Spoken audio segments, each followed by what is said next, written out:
Could you imagine this whole new model range? It's elven children. Hang on. Fine. Well, I don't know what army I'm collecting if they do that.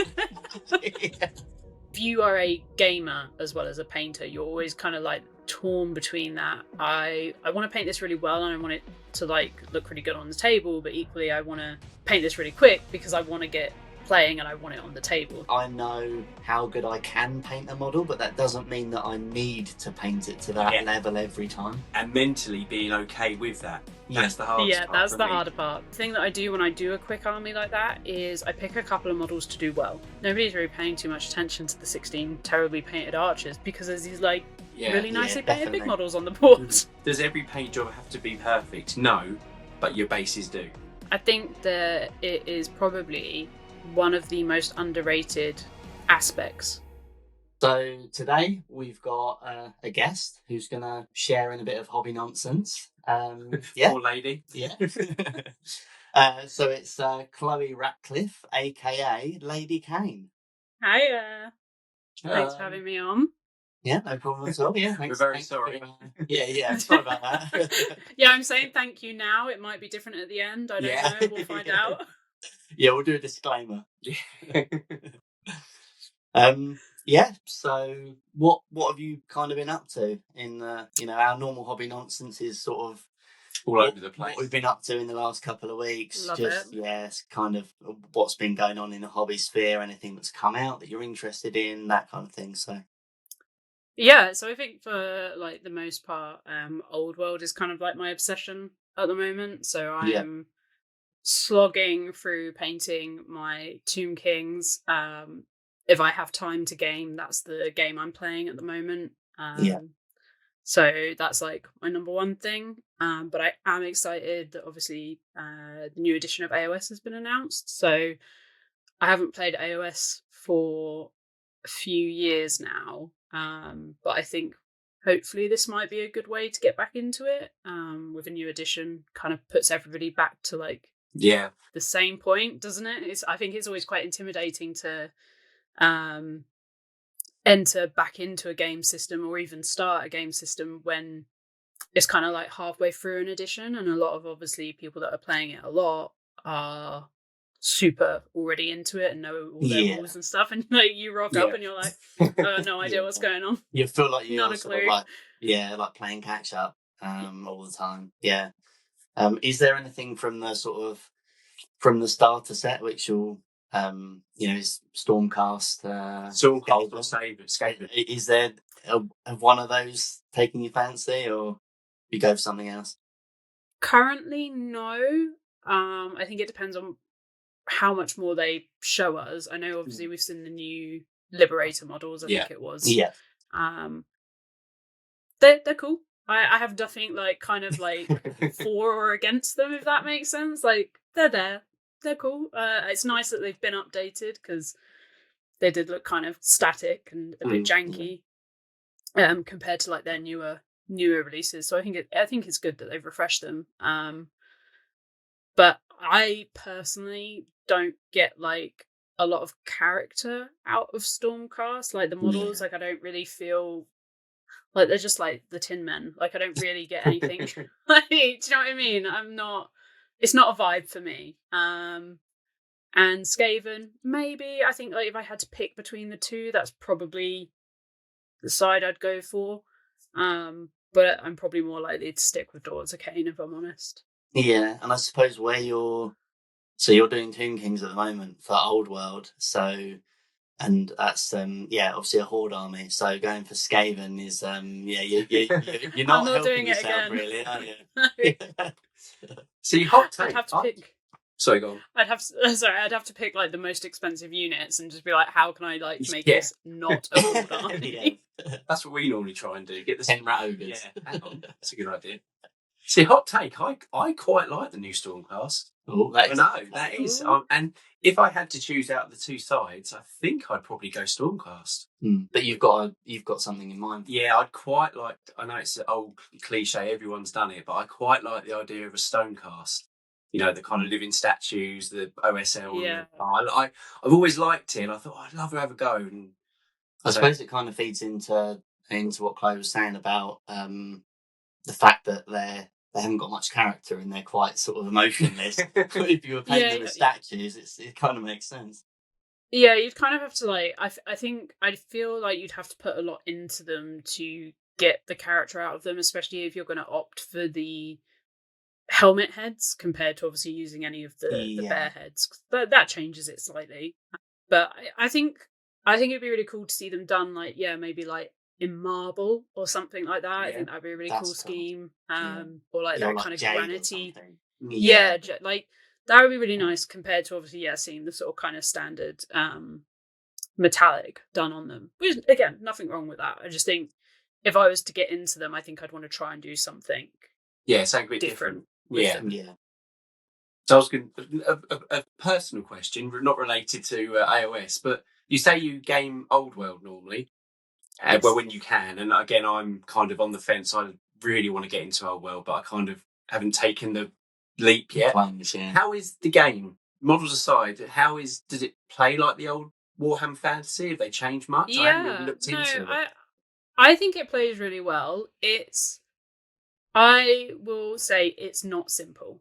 No, it never was. I think that it never was, and it still isn't. And I think I would massively caveat that and say, this is not if you're going to get into it, like, be prepared. There's a lot of rules, and there's a lot of like having to flick between your books, especially when you first start, because of all the like sort of the nuances of it. And there's a lot of rules that are from before but are worded ever so slightly differently, or they've like condensed it down and things like that. So we're lucky in a way that it's been so long since playing Old World that doesn't really matter. You're just kind of learning the rules again. But it definitely is a specialist game in that sense of like the way the rules are. Like if you've ever played Heresy, it's very much in that category of style of game. Very far from your AOS and your 40k, especially with how they're saying new AOS is going to work. Like the glimpses that we've seen of it, like, there's going to be like a really simple version you can play, and then there's going to be this version, and then there's going to be the version with like all the trimmings. Whereas Old World is just everything, and it's a lot. It's like these book. huge books, and you're like, all or nothing. But I kind of like that. I like the idea of that. I still doesn't put me off, because that's kind of like you said, Chloe. Kind of when you're going into the Old World, you kind of know that's what you're getting. That's what you go in for. You're going in for rank and file. This isn't going to be. It's not Underworld. It's not a plug and play. No. So, I mean, it's way better. It's way better for your back as well. Pushing movement trays compared to like, having to lean over and like individually move models. Yeah. So like, I'm all for that. I'm all for saving myself on the back pain. So what have we been up to? Well, it's half term as time recording. So for me personally, I don't get much of a look in when it's half term, because I'm the stay-at-home dad with Pickens. So I don't do much during the day. So a little bit here and there. But I've nearly worked through this Combat Patrol. Got the Raider and the Ravager built, primed, ready to go. So just doing those. But they're a bit of a slog. I kind of flew through the troops and then get to the vehicles and think, what have I done? What have I left these till last? But that's kind of it. You've got much more to talk about, I think, than I have. So So I've done. I've kind of my weekends are sort of Dickie's normal like weeks. So I work in the week and then might get the weekends to paint. Dickie paints in the week and he has family time on the weekend, so he doesn't paint normally. But but 4-day weekend was productive. Yeah, it was productive. So I've got I'm working my way through my Tyranid Combat Patrol. Nice. And I posted something a couple of days ago or yesterday about the with my Tyranid Prime that I'd painted. So I'd done 10 Termagants and then painted my Tyranid Prime, which I spent a little bit like kind of longer on, but I suppose you had a bit of an airbrush malfunction with the wings. Oh no! I've had lots of airbrush malfunctions. I've only recently got one. So Dickie got one kind of start of the year and is in that kind of over the steep learning curve point. I'm by no means an expert, so yeah, but I'm still going up this curve. So yeah, I've had limited fun with the airbrush. Quotation marks there. It's been really fun when it's working. Yeah. But yeah, I did blend the wings on the prime. But yeah, I think I've kind of ironed out my issues with it now, but we'll see. It's just temperamental. But that said, we did kind of go for like a starter airbrush. So it was like a compressor, and it sort of like came with an airbrush, and it was more really to get to grips with it, and not sort of learn on like a really expensive one. But what airbrush have you got? So I've got two. So I've got an Iwata Neo, and then I've got a Harder and Steenbeck one. Yeah, bow to your superiority on that. We've got crappy Amazon ones, so yeah. But the problem. But I started with crappy Amazon ones, so yeah. To be fair. Yeah. Okay, so there is light at the end of the tunnel. So we're doing the right thing. I was going to say the problem is that Chloe's having problems with the really expensive airbrushes, so that doesn't fill me with I think airbrushing is like, I'm like on the fence with airbrushing. I think it can be really, really great if you have the patience for it. Yeah. Yes, yeah. I don't always have the patience for it, because a lot of it is more setting up, then cleaning it all, yeah, changing between paints, having like an actual airbrush setup, because really you should be like ventilated and you know, health and safety and all that jazz. And I just kind of find it a bit more of a faff. Compared to, I would probably just rather rattle can something, because I just find it a lot quicker and simpler. But then equally, I have used the airbrush, and it does achieve really nice smooth coats, and you can do some really cool stuff like your OSL and bits and pieces. So when it works, it's like the best thing. And if you're having like a really good session and everything's on point, then yeah, I love my airbrush. But it's those sessions where it clogs every 5 minutes, or the paint doesn't quite like I've got it just work right. the way I wanted it to, or you know, I thinned it too much, I haven't thinned it enough, because I don't really use like airbrush specific paints. I will just thin paints that I have, because that's what we're doing. So yeah, because they're the ones I want to use and probably have already used on whatever army and things like that. So you don't want to kind of like be interchanging at that point. So yeah, I'm always a little bit split on it. Like, I've got friends that absolutely love it and like airbrush loads. And yeah, I guess for me it just depends on my mood and the mood of my airbrush that day. Yeah. I mean, my airbrush was playing up, and I primed my whole combat patrol with my airbrush. So with a Vallejo Iraqi sand colour. And after it, I thought, God, this would have been so much better just with the rattle. Well, Chloe touches on a good point, because we've said it a few times to each other. We were like, this is great, but this would have been so much quicker with a rattle can. Yeah. And I would have got probably as good of results. 90%. For basing, at least. Obviously, I'm not talking about OSLs and all, but just to get them primed, I was like, what are we doing? I'm wasting so much paint. Yeah, I wouldn't personally use an airbrush to prime unless it's raining and I really desperately needed to prime something. If it is just for priming, I will rattle can. Doing base layers of colours, like, I think that's different, because a lot of times if I'm gonna airbrush, it will be I'll rattle can the primer colour on, then use the airbrush to do the zenithal, and then do the base coat of like whatever colour it is that I'm going to use. But yeah, I definitely probably personally wouldn't prime unless it's raining, and therefore I can't use the rattle can, because as you say, it's all that setup and all that cleaning to just prime the models, and you're kind of like, I've not even done anything fancy, and now I've got like cleaning, or there's a clog, or like whatever. And it's just like, and I think there's so many colours as well, that you can get in rattle can, like with colourfuls, like there's so many. Like, I actually know the colour I would have bought that would have made my life so much easier. So yeah, it's not a case of part of that kind of like we've got an airbrush. Oh, I'm going to use this for everything. And then when you realistically call kind of the fun kind of it wears off, you're like, let's just go and get a rattle can. It's going to be so much quicker than just airbrushing everything. So, and where I don't get as much time to paint, if I've spent 2 hours priming my combat patrol, I'm nearly in tears. Yeah, you're like, this was not.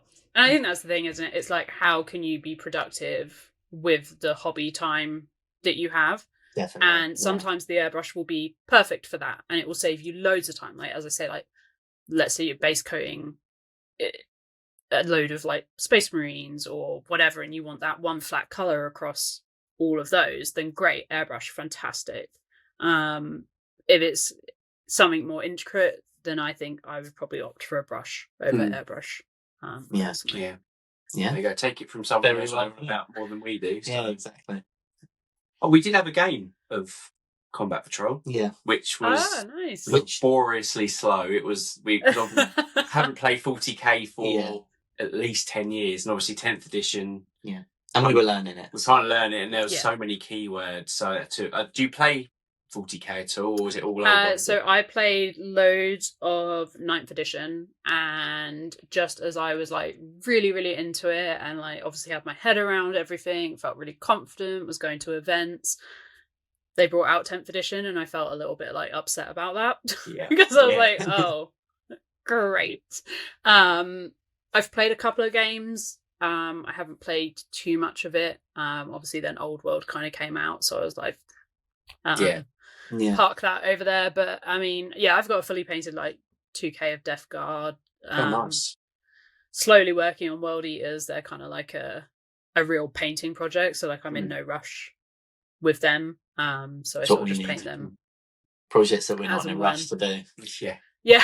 I always feel like it's really difficult because you always want to rush. Like if you are a gamer as well as a painter, you're always kind of like torn between that. I want to paint this really well and I want it to like look really good on the table, but equally I want to paint this really quick because I want to get playing and I want it on the table. So you're always kind of like stuck in that conundrum of like, oh, which one sort of wins over that? Do you take longer or do you go for a quicker route? You can kind of take longer knowing that the payoff is going to be better, but then you might burn out and never get it on the table. So I always burn out, so that's my problem. But no, it was okay.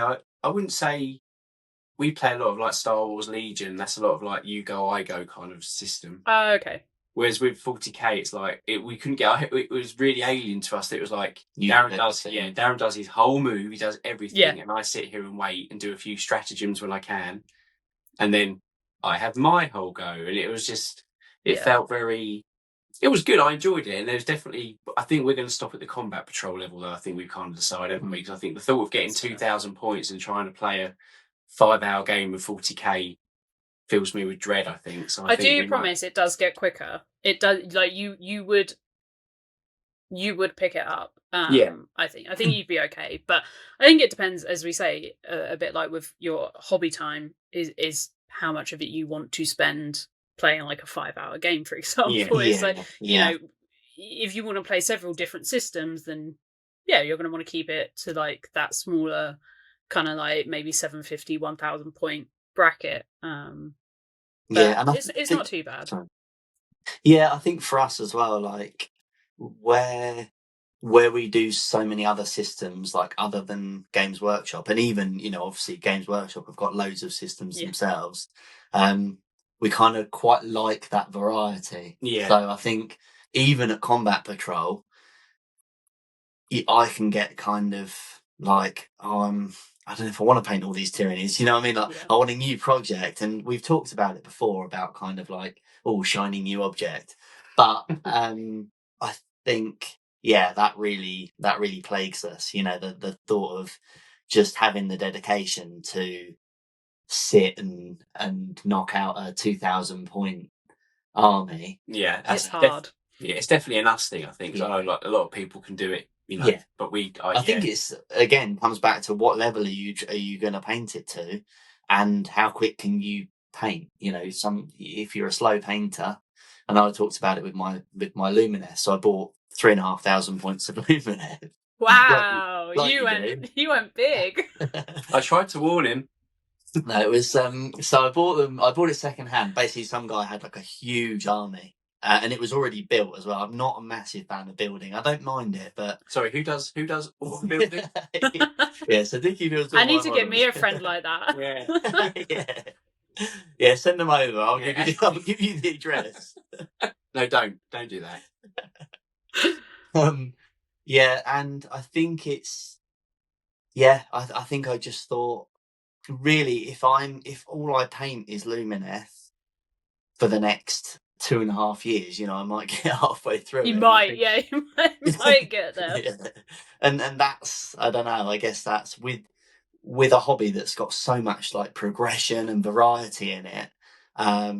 For someone who maybe doesn't get as much time to paint, I know that, like you say, you can kind of do that slow progression, and maybe that's what we should do. Have kind of like almost like your army that you're going to play, and you might say slap chop it or get it out quicker, but then also have like a slow grow army that we call it sort of your balls deep army, but in terms of like the level, but yeah, something that you can kind of like always go back to, and you're always kind of padding out, and then I guess eventually you're going to get to the point where you've got a decent army. It's kind of like a passion project, I guess, is what I would refer to like my World Eaters to, for example, because they're something where I love the lore for the World Eaters, I love the models, and I'm like really pushing my painting on those models. So like, there's a lot of effort going into those, which is why there's no rush. As I say, like, and it matches is that idea of, well, it doesn't matter how long it kind of takes me to do them, because I'll get them done eventually, in between it, but they're not something that needs to be rushed, because I've already got an army painted that I can use if I want to play that system. So it's, kind of doesn't matter too much. And if you guys have already got like your combat patrols painted up for 40k or whatever you've already got painted up for AOS, it's like if you pick one for those systems, it's like you don't need to rush it because you can already play that anyway. Yeah. So saying of AOS, Spearhead has definitely piqued our interest, because I did have it was about 1,500 points of Nighthaunt, but I'm a bit of a prolific eBayer, so I got a bit bored of them. And they prolific, definitely. Well, the thing is, I was the only one with the army. You didn't have an AOS already, so it was just sitting in the cabinets. It's kind of Darren's fault, really. Yeah, but we'll blame Darren. Yeah, definitely. Oh yeah. But rule of thumb. Spearhead coming up. I've always loved the Cities of Sigmar. The minute they were released, I was like, I love them. But it's stunning. That thing of, do I want to do 2,000 points of them? I don't really know. But Spearhead, I think achievable. It's achievable. Obviously, with Salute coming up, it's a bit like, if I see the Spearhead, Cities of Sigmar Spearhead, I think that's going to be a purchase. But yeah, I like you said, going for that level initially. Yeah, and then kind of having a game as well. I know we've talked about how important that is. Yeah, if it's a new system, having a game, because it really, there's nothing better for motivation than kind of gaming with unpainted miniatures that you then desperately want to get painted. Well, unless they get wiped off the table turn one by a Ravager. Yeah. So before then you're like, I don't like this. Yeah. Before I painted my Tyranid Winged Prime, I used it in our game and didn't get a chance to move it. So oh no. It's lucky it got painted, to be honest. But then, to be fair, we weren't playing a proper game. We were just we plonked them on the table and just ran at each other to get a kind of idea of the rules. We didn't do like deep strike, and we were just let's go really basic and try and get a grasp of the basic rules, and then maybe next time we will play it properly. But I killed his prime. That's all I care about. Yeah. You're happy. I'm happy. So I think we'll we want to sort of really give our listeners, viewers, all 10 of them, an idea of who Lady Khaine is. Yeah. So if you don't mind, we'll sit here and interrogate you for 10 minutes. Go for it. I will answer whatever questions you may have. Within reason. Don't say that. Yeah, cross that one off. So the sort of the obligatory one, which everyone asks, which is, how did you get into the hobby? So mine's probably just I think quite similar to a lot of people's. I got into it when I was a lot younger, so probably about 12 or 13. Oddly enough, Tomb Kings, saw those in the window of Games Workshop, newly released at the time. Was obsessed with ancient Egypt, like totally loved it as a kid, and like the Mummy films and stuff like that. And so immediately I was caught on those, just randomly walking past this shop that I'd never heard of, before that point. And I said to my dad, like, can we go in? Can we go in? And then the very talented GW employee did a really good sales pitch, and I left with the Tomb Kings Battalion box, wow. like the old did square. do a good job. Yeah, the old square ones, and then like the paint set with the I can't remember, were they like hexagonal pots or something? Yeah, the hexagonal, the black lids, hexagonal pots. That's it, the good ones, the good ones. Yeah. Yeah, and that was sort of like my start. I probably did it for a couple of years, maybe sort of 2-3 years. Then obviously it's not very cool, and you go to college and you go to uni. What? And at uni you're poor, so even if you wanted to have a hobby, you can't. And then I left uni, came back home. Obviously it's kind of weird, you're like, oh, I need a way to like socialize and meet people again, because all my friends are now flung back across the country. And so I went back to Games Workshop. I walked in, and again was easily persuaded by the GW employee, and I left with the Dark Elves big box at the time. And paint set and everything, all the trimmings again. And so now I've been back in it. It must be coming up like 8-9 years now. I've been back in it solidly. Nice. So yeah, 8th edition fantasy was kind of like where I came back in, and I'd say that's where like I really started in the hobby, because even though I did it when I was younger, it was kind of, I didn't really know what I was doing, and I'd go occasionally to the local GW and do like their sort of learn to play on like Sundays and stuff like that. So I had a bit of a grasp of it, but nowhere near obviously how deep into it I am now. Yeah, it's snowballed somewhat. Good choices in armies. Tomb Kings and Dark Elf. Well, one of my favourite armies, and your favourite armies. So. Yeah, they're the best fantasy armies. They are. Yeah. Well, that's right. That's the only reason I did Dark Eldar, because they kind of resemble Dark Elf. Yeah, they'll do. They're like the Dark Elves in space. Perfect. I'm here. Yeah, I'm that's it. Yeah, it's like, it's as close as I can get. So that's it. I'm getting them. Love it. So yeah, why Lady Khaine? I guess kind of linked to what we were just saying. So Dark Elves were obviously my first, what I say, real proper army, and I played loads with them, lots of tournaments, like really adored playing 8th edition Dark Elves. Then obviously everything went down a black hole, and that was a slightly traumatic time. Yes. I didn't quite know what to do with myself, which I'm sure everybody who was playing fantasy at the time kind of felt like. And then obviously it was a little while, and Age of Sigmar came out, and it was weird, because you were like, these armies exist but they don't exist kind of thing, and whenever a new system comes out, you're like, is it gonna last? Like, are they gonna go eventually? And then I got lucky, and Daughters of Khaine was like one of the very early big new armies announced for Age of Sigmar. And obviously I was like, yes, count me in. Like, I loved, like, from the minute I saw the sculpts for them, the lore for Marathi and everything like that, from previously, and then obviously into the new Mortal Realms, etc. I was like, perfect. Like, this has just made my decision for me. Like, I was kind of torn, because I'd got like the starter box, so I had like the Stormcast and stuff like that, but again, like we were saying earlier, they don't really do too much for me, so I was kind of like not sure. And then I decided to make an Instagram account a few months before COVID, actually, and I was like, I don't know what to, I was like, I've got to come up with like a Instagram handle, and I was like, well, I'm a lady and I play Daughters of Khaine. There you go. Lady Khaine. The rest is history. Literally as simple as that. Like, it's not very imaginative in the slightest. And yeah, I was painting Daughters of Khaine at the time, and it was kind of the reason I started it was to document those for upcoming events. But obviously that kind of got a bit poo-pooed by a global pandemic. But Yeah. So you didn't burn your army then, when no, I will forever remember sitting in my local GW and watching that video. Yeah, and it was And Dark just being Elf, like, wasn't it?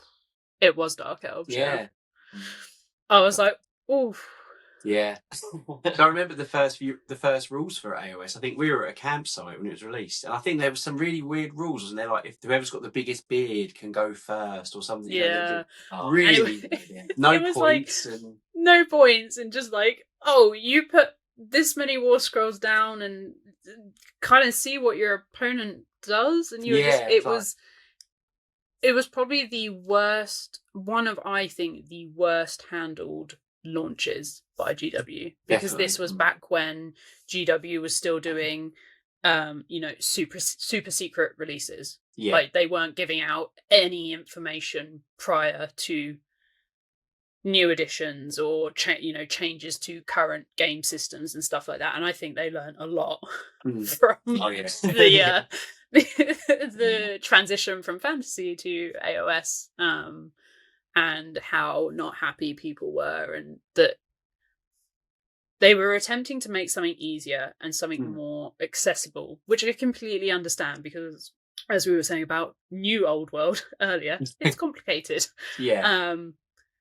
But they kind of just like threw out everything and made it more of like a free-for-all, and I'm like, whoa, no, we need some structure. We still need like some points and some rules, and like there was like, I can't remember, I think it might have been like death or something. Like, there was a ridiculous rule of like, holding a dice in one hand and putting it like behind your back, and like if the opponent like guessed the wrong hand or something, and they'd lose. It was all very like weird. I can't remember it exactly. I just remember being like, yeah, I'm sure this sounds better than your dice rolls. Yeah, probably better idea than me rolling dice. It's probably better luck.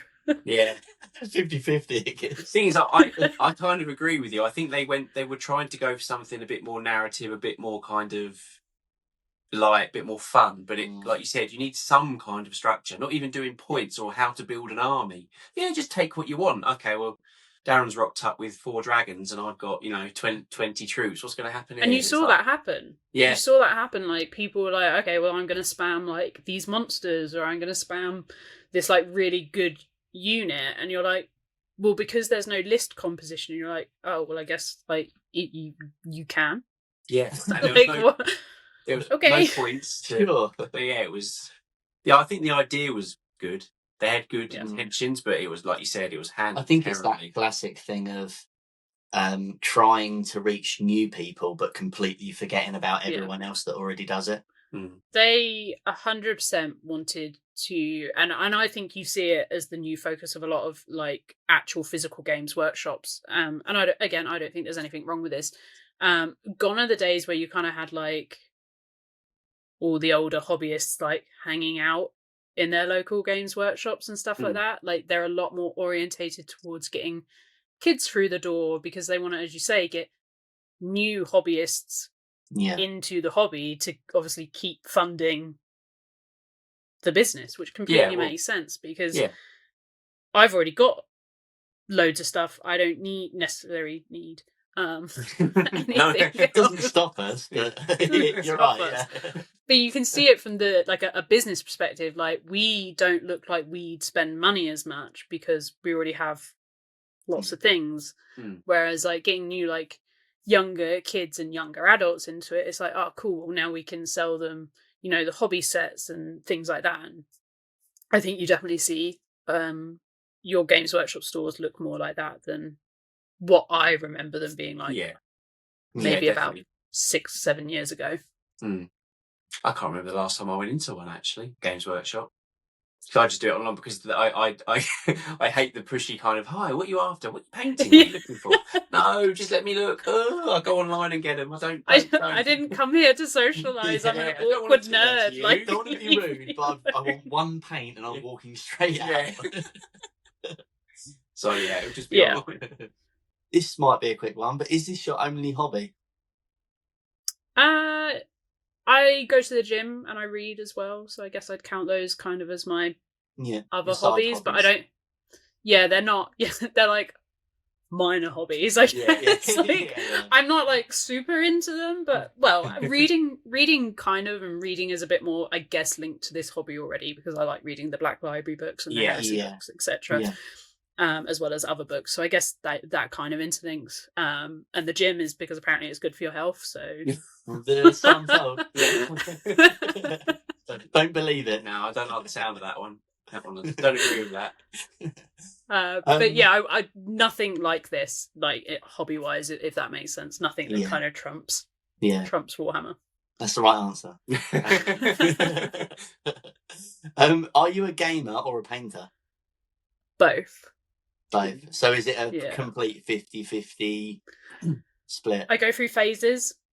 So sometimes it's all about gaming.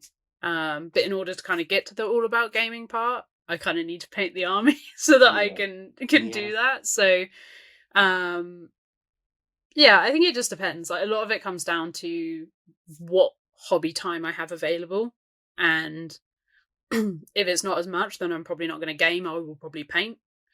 If I've got like a completely free weekend and friends are free, then I'll probably go and game because I get to socialise as well as do hobbies. So yeah, I guess it just depends. But I think like everyone for a long time, it was just painting during those dark years of COVID. It was the dark time, the end times that we went through.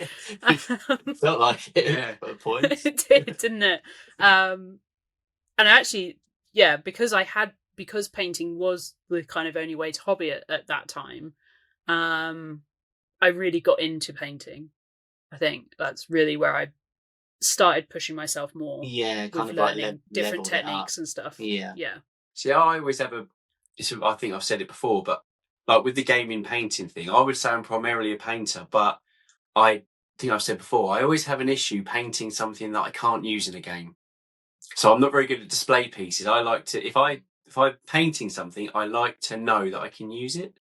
Does that make sense? So I don't know if that's something you ever find, but I always find I don't really buy a bust or a display 70 LP. I buy this model because I know eventually if we ever get into X game, I've got this painted for it. I don't know if that's just a me thing or... No, I completely get that. So I paint to play.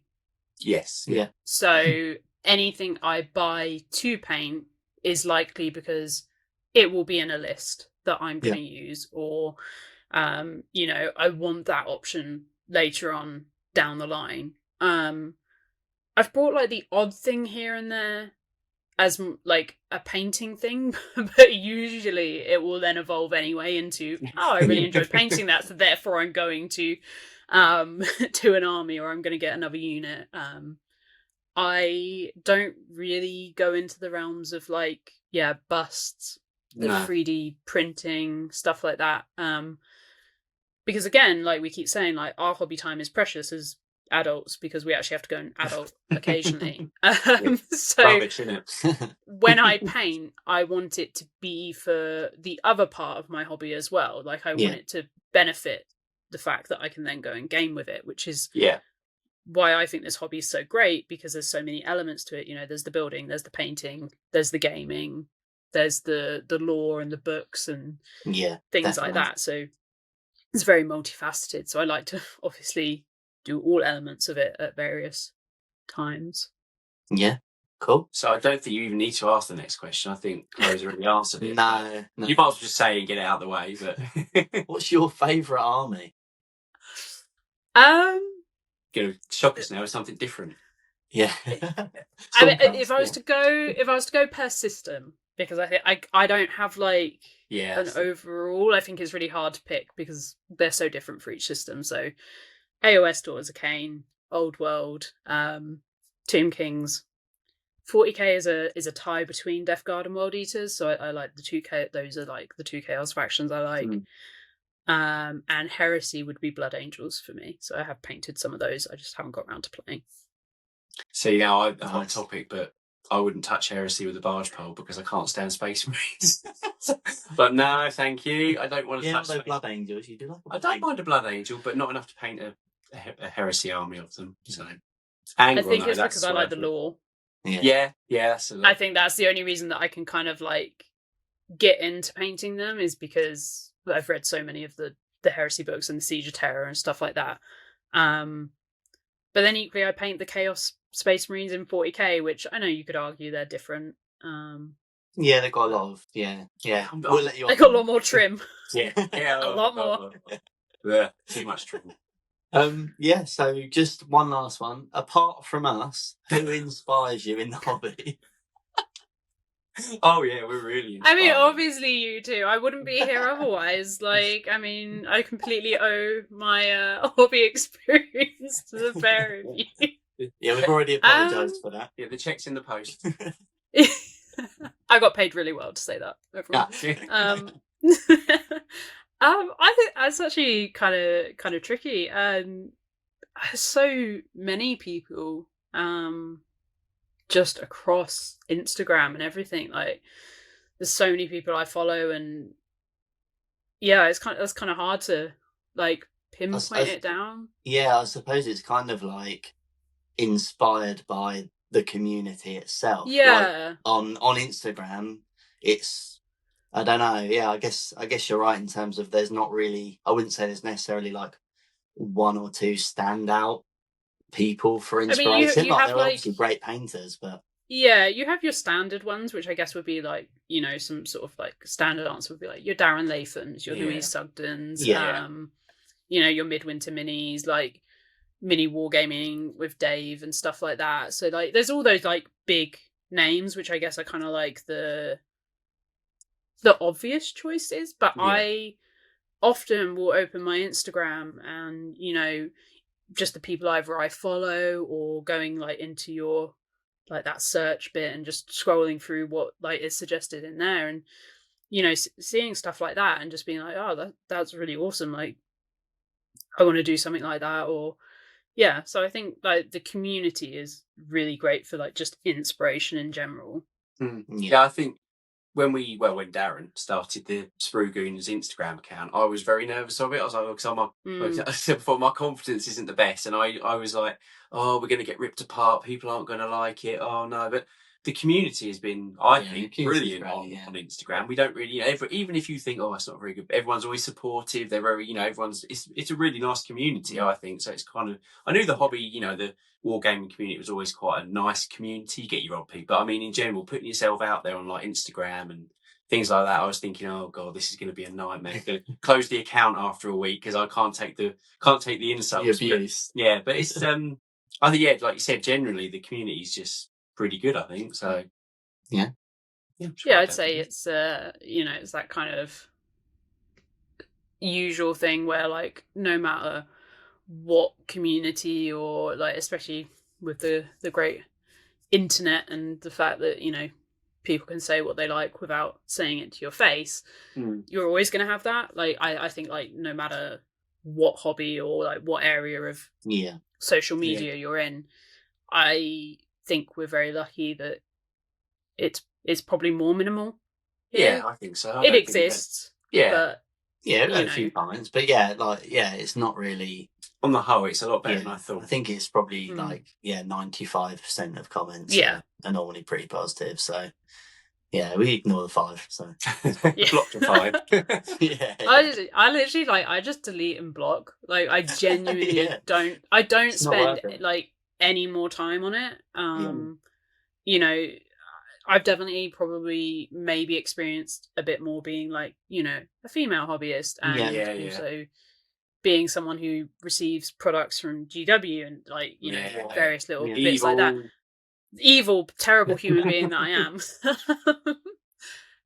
I just delete and block, and I'm like, it genuinely doesn't like faze me. Like, it makes me laugh more than anything now. I think Yeah. initially when I first started, it was kind of strange because, as you say, you don't expect to make a social media account and then have somebody like basically personally attack you. You're like, I have no idea who you are. Like, you've never met me. I've never met you. Like, sorry that my, plastic toy miniature upset you so much.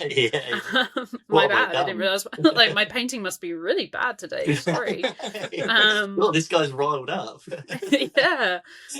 So yeah, I think like personally, like the easiest way is just delete and block. Like, I don't even consider like sharing comments or anything like that. Because I just think it gives people too much attention that they don't need or deserve. So I agree with that. Yeah. Yeah. Delete and block. That's all. That's the interrogation over. So hey, yeah, he survived. Still here. Yeah. So let's get into the main topic. Does every paint job have to be perfect? Yes. Well, thanks for listening. Done. Yes. No. Whatever. Yeah. We're done. Well, it's something we've kind of, again, talking about the combat patrol, something that we talked about the other day, wasn't it? And it was, it's only a small box, the combat patrol, but we're kind of trying to do as best we can, like not the best we can, but we want to do a really good job on them. Yeah, we've sort of called it Tabletop Plus, which is kind of our I like that. tabletop level, but you've gone a little bit more. Yeah, high end of it. Yeah, the high end of tabletop. So the idea really is kind of relatively sort of high contrast. You see them on a gaming table and you think, God, they look, they look great from 3 foot. And if you pick them up, they look pretty good too. But we call it 3 foot fabulous or big. I like that. 3 foot fabulous. As you say, if anybody's getting any closer, you should be concerned. You should be asking them to step back. Get out of my personal space. Don't start looking at my models. But I think it came up because we were playing, like we said, we were playing Combat Patrol, and I can't remember your exact wording, but you were like, I shot off 10 of his termagaunts in one turn. You were like, they took me 5 hours to paint. Why have I done that? And why did I spend 5 hours to paint? So we were just thinking, does it always need to be that good, especially for gaming pieces, which I feel like we've kind of... Yeah, I think it's also the skill in kind of like being able to scale back, not kind of, I know it sounds arrogant to say like scale back your ability, but it is kind of that, it is a case of like, I know how good I can paint a model, but that doesn't mean that I need to paint it to that level every time. And mentally being okay with that. That's the hardest part. Yeah, that's the harder part. Yeah. Because I'll be like, oh, that looks good, but I know I could do better. Oh, and personally, that really gets to me. Yeah. That's where I end up going too far and then inevitably normally burning out on kind of projects. So I think I don't know. I suppose we'd gone, the whole combat patrols aren't painted, but we'd got maybe like a unit, you'd had like 2 units painted, and you're having a game and you're knocking them over and I'm a bit like, oh no, I don't like it. Because they're painted well, but I know that's part of it, and ultimately I suppose it's a case of saying these are gaming pieces. So I suppose it kind of comes down to whether you're a gamer or a painter as well, because if you are more of a gamer, then maybe you should scale your painting back a bit, and like you said kind of earlier, allow yourself more time to game. That if you've got a 2,000 point army sitting there, you'll get more gaming time in. Whereas if you're sitting there waiting for an army to be painted, then you're less inclined to game. It looks good, but it never gets used. Yeah. Or the one unit you've done looks fantastic, and then the rest of it never sees the tabletop. I think it's an interesting one, and I guess my simple answer to that would be no. I don't think it always has to be perfect, or whatever you might consider perfect to be. I think tabletop standard is pretty good all-rounder, as you say, like, get your 3 colours on, get your base done, like, that's it, like, you're pretty good to go at that point. I think contrast paints are something that are fantastic and can be utilised really well if you aren't particularly a painter, but obviously you want to game and you want to get your army done quickly and you want it to kind of look good. I think that sort of like slap chop, sort of zenithal dry brush, pop your contrast paints over, maybe pick out a couple of details and do a nice simple basing.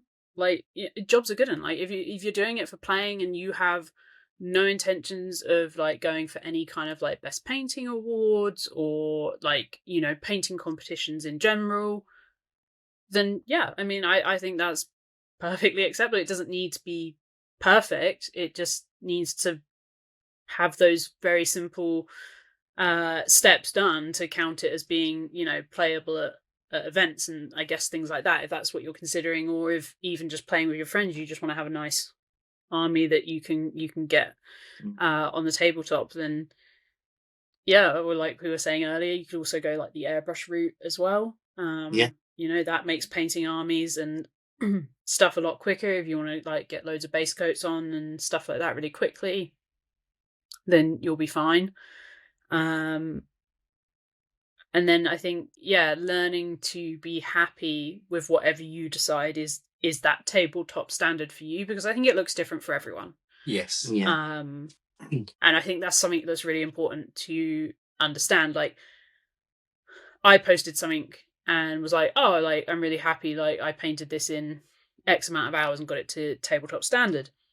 And then someone was like, oh my gosh, like, you consider that tabletop standard? Like, it's so good. Like, and again, like, I think, well, yeah, but that's because I suppose everybody's painting skills and levels are at a different point, and art is that subjective kind of thing of, okay, well, for me, it's only tabletop, I think. Yeah. But yeah, to someone else, they might look at it and say, that's above tabletop, or they might look at it and go, I don't think that's quite reaching tabletop, because everybody's kind of got that different scale of what those things look like. Yeah. So I think so. I think so I've not been painting anywhere near as long as Dickie. Bring up age. What's that to do with it? Experience. And I would say that, yeah, it's Dickie wouldn't necessarily call it tabletop, but some of the stuff that you've painted for like tabletop games, I'd almost say is like display level. Or other people would say, do you see what I mean? Yeah. So it's kind of like, it's what you're saying, when you're saying like, oh, that's not display level, but to some people to somebody else that will be display level. Yeah, because your perspective of it is very different, isn't it?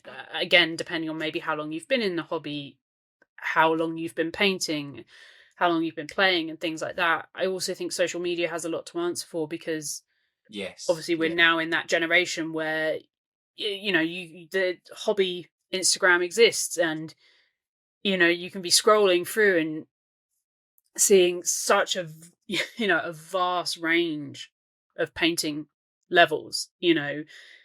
Only the other week, the amount of Golden Demon that was on my feed and things like that. So like from one week you've got that, and you've got like the top level of painting, just every time you open your app, like that's what you've got. So then you go back to much more like normal feed, and army painting and a few display pieces and things like that. So you are able to see a lot more. And whether that's a good thing or a bad thing, I guess depends on how you view it and how you let it then affect how you hobby and how you sort of like perceive your own painting. Yeah. Yeah. Do you think that that's something that you have got a good grasp on, like mentally being happy with your models, as it were? So do you think that's something you can do? Because I personally struggle with that.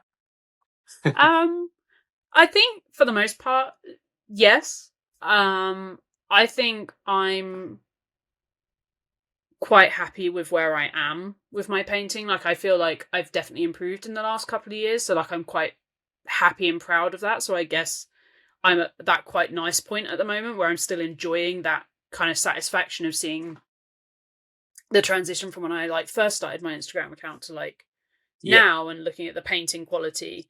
But it might be that like in 6 months' time, I'm a bit like, oh, I've not really like pushed myself, or like I need to maybe try something else out. But I think for the most part, I'm happy with when I say something is tabletop, and when I say that, oh, I've put more effort into this one, or like, oh, I'm going to enter this one into a painting competition. I'm happy with that. But then, we all have our bad days and we try and paint something and it looks like absolute shite and you want to throw it out the window. So I definitely still have those days more. Like, do you know what I mean? So it's most days, isn't it? Yeah. These Tomb Kings have like nearly made it out the window like several times, like to the point they should probably have parachutes on because they look great. I looked at them. I was looking at those. Yeah, they do look good. Purple. I really like the scheme on that. And the angron you've done. Oh, I love angron. He's probably like my creme de la creme. Yeah, that's a great. I looked at it. I thought that is a great paint job. And the model is just stunning as well. So I was like, that is. I was like, I'm not putting those armor plates on. I was like, do you know how many hours I spent on that skin? Nope. No more. I'm not painting all that trim on the armor. So that. No. I do think as well, going back to like the whole, does your paint job? I think setting the goal before you start the army or whatever it is a good thing to do because again, something I think I've brought up several times. But when we did Star Wars Legion, we bought it at a show, didn't we? And we kind of went in with the mentality of this is going to be tabletop at best. We're going to use contrast, we're going to use washes, we're going to dry brush them, we're going to get them painted, we're going to get playing. And it's our most played game. It's our we absolutely loved it, and kind of I suppose it kind of goes back to what Chloe was saying earlier, which is if you've got an army, you are kind of more painted army, you're more inclined to play. So with that one, we really did paint it to play it. We had fun painting it, but it was about the game and it was new and it's Star Wars, so it was, it's absolutely brilliant. If you've not played it, it's. I'm gonna have to admit to being an absolutely terrible nerd, and I have not watched. Yeah, no, I know nothing. Just end it there. Yeah, no, it's to be fair, it's not that widely kind of played, is it? No, Legion, but yeah, we only picked it up a couple of years ago. Yes, but yeah, absolutely love it. Really good rule set. Obviously it's Star Wars, so Chloe doesn't give her two shits about Star Wars, but I won't hold that against her. That sounds so bad. It's not. I don't think I can save myself from it. I don't think I am more of a fantasy person. So Star Wars. Yeah. If you say you didn't like Lord of the Rings, it's different. Oh no! So Lord of the Rings are like my most watched films, and I have like half a leg of tattoos. Yeah, so that would be awkward if I was like, hate it. No, to be fair, I don't really like sci-fi. That's half the reason I've never done 40k. Sci-fi doesn't interest me. Star Wars, again, sci-fi. I much prefer Warhammer Fantasy, AOS, the theme, Lord of the Rings. I much prefer fantasy, but it was just. I think I don't know why we've gone off tangent about Star Wars now, but I think it was the rule set that we liked more really than the actual. Yeah, I think so. Which, if you've ever played any or seen any bolt action being played, it does share a lot of rules with that, which is kind of quite. Yeah, I don't know. It's relatively simple. Yeah, so it's a good look up. I think we pissed off the bolt action at Warlord Games, didn't we? We went to the show. We played. They did demo bolt action, and we were like, "Oh, this is like Star Wars Legion. Oh, that's just like Star Wars Legion. Oh, this is like Star." And obviously, that's been around long. They were like, "Yes, it's just like Star Wars Legion." Almost like they copied us. We know. Yeah. Do you know how long bolt action's been out? Yeah. Oh dear. They were probably like, "This is like the 50th time we've fucking heard this today." Yeah, it's like, oh dear. Yeah. Anyway, we should. We digressed. As usual. But I think sort of again going back to gaming, I think gaming can sort of give you like a new perspective on it. So you kind of like you've got an army and you think, oh, this has got to be painted like really well, the best that I can do. And then I think you have a game with it and you you immerse yourself and you read up on the lore and you have a battle and it's like, oh, that thing absolutely destroyed your unit. And I suppose in a way you realise that the painting is part of that experience, but it doesn't matter so much that the painting has to be perfect. You know, it's like if they were just painted, it probably would be the same experience as if they were like painted really well. You know, they wouldn't look as good in the cabinet, but in terms of like the gaming experience, I think it doesn't change it, does it? Like in terms of your actual, like, no matter what level your army is painted to, it makes absolutely no difference to the rules. Yeah, it's probably the easiest. Like, so unfortunately. yeah. I mean, you get 10 points for having a painted army. It doesn't specify how well, does it? You know, I mean, I've definitely been at events where I like look at my army and maybe look at others, and you're like, is that really fair and even that everybody gets 10 points? On 100-point advantage now. Yeah. Could you imagine if like a golden demon level like painted army, and you're like, I've got like my army next to it, and I'd be like, I'll forfeit my 10 points because that's I mean, not fair. So you've certainly got smashed up by armies that weren't painted as good. Oh, don't I've been like going back to the old world. I remember like spending years painting my dark elf army. Obviously, I was a lot younger, so obviously it wouldn't be as good as I could do now. But I spent hours and hours painting all the witch elves and the crossbowmen and doing all the cold ones. I've got my whole army. Look at my Cauldron of Blood, the old little one that was on the. And my friend, he hadn't even built his models. He had a Stegodon. And he was, I haven't had a chance to build him yet, but I've got the base. So with this base is a Stegodon. No. You're just hitting you for mortal wounds, and it's just the base. Oh, just thinking about it now. So. No, that's harsh. Yeah, it's easy to forget that the whole point of like the hobby and the painting side of it is it's meant to be fun.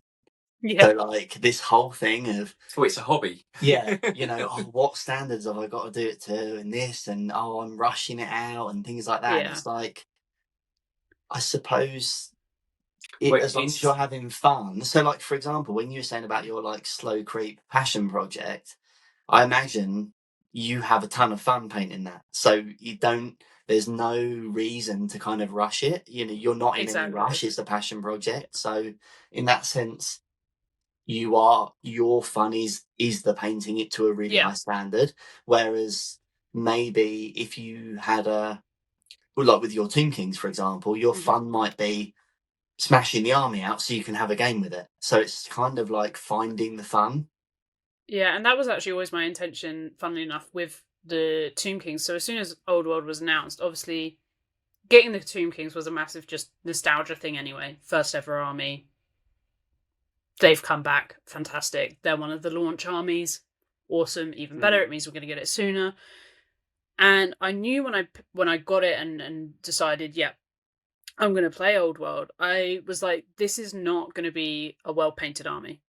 Like, I was like, I'm just going to do pretty much what I consider my bare minimum for an army and just get it onto the tabletop. Like, I'm not doing it because I want to go for like best painted at an event or anything like that. It is solely because I just want a fully painted army so that one, I can go to events if I want to, and two, when I play against friends, we're not using invisible bases and invisible models and things like that, which is fine at the start, like I have done with some of like the Tomb Kings, like because not everything was released at the same time, but you might have had old bases and things like that. So I get that, and you want to test it out. I'm all for that before committing to buying models. But I always knew that they were going to kind of be my sort of slapdash. They're not going to be super neat. Like I'm literally looking at the archers on my desk at the moment that I need to get painted, and they're barely even getting like washes put on them and things like that. Like they're just flat colors with a little bit of a highlight here and there to give it a bit of depth, but I'm by no means, when you look at the painting of them and then how I paint my world eaters and how many different layers and how many different paints and how many different stages that model has, like compared to these, I might as well just dip them in pots of paint at this rate. I think they're not brilliant. Hang on a minute. And I think I just the thing that I do when I do a quick army like that is I pick a couple of models to do well. So, like, the center point of this army is the fact that I've got 2 Necrosphinxes and the Bone Dragon. So, like, they're these, like, 3 big models. And I'm like, do you know what? I'm going to put a bit of extra time into those because it then actually kind of levels out the cohesion of the army as a whole and kind of just, like, brings it together. So nobody's really paying too much attention to the 16 terribly painted archers because there's these, like, really nicely painted big models on the board. It's like a really great distraction technique. Yeah. And I guess that's kind of the downside of doing like content creation or, you know, having an Instagram account is, you know, they don't care what it looks like from 3 foot because, you know, but I guess like you say, you're not showing them off because they're not. Do you see what I mean? They're not there to be shown off. They're a horde army, so it kind of makes sense. You know, you're going to spend more time on your centerpieces, and they're the things that you're likely to kind of share on Instagram, and I suppose it kind of makes sense, really. Does anyone want to see 20 skeleton warriors? Well, actually, now you say it. They paint them really well. Maybe if they're painted by like Andy Wardle or Darren Latham or someone, you might want to see them. But I think what is quite good about Old World and what is kind of gives you a bit of a break is the fact though that they are these big blocks, and as long as that front rank and those models running down the side look nice and sort of all right, nobody's looking at those like other 20 or so models making up that unit, and they just flow, like they're cohesive, so you look at it and you go, oh yeah, that's really cool, that's really nice. But if anybody was like to pick them up individually, I'd be like, ooh, don't look too close. Maybe that one there, you can look at that one, but not that one. That was my next question. I was going to say, do you do the trick? You do the front line really well, and then just not really bother with the ones because that's the other. Yeah. What's your stance on unit fillers? I don't mind them. I think they're a pretty good idea because they save you a bit of money, save you a bit of painting time because you can do a base that is X size instead of having to do several models. I just don't I'm not like, it's going to sound so bad because I play Warhammer. I'm not the best at maths. So I hate having to try and work out like what size and what percentage I'm allowed to do with the unit as a filler. So I don't tend to bother. I'm just like, I'll just buy another box for the 5 extra Doom Guard that I need. That's fine. It doesn't make me like, cry a little bit inside.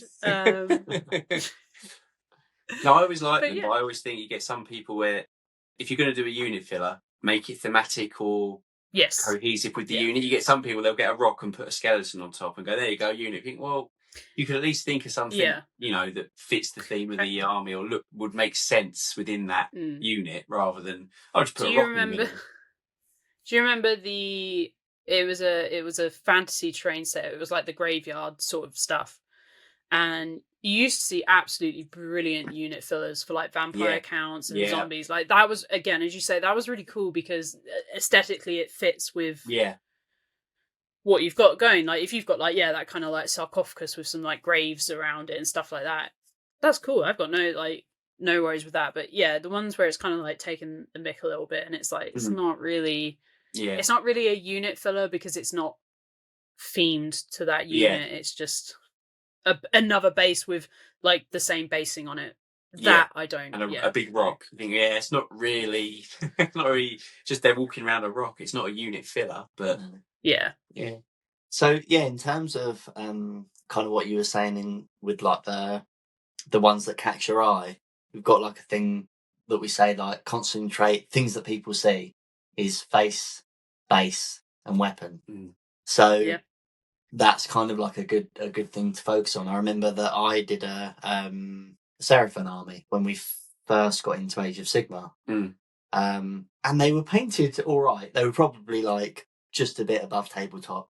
No, I think you're selling yourself short there. They were really good. Maybe tabletop class, but I went like absolutely mad on the bases. Put like ferns and like jungly and like extra snakes and stuff, and they just look stunning on the table. And I think that kind of like a base can really if you know what you're doing and you do it well, I think a base can really lift, especially an army. Like a model, definitely, but an army, 100%.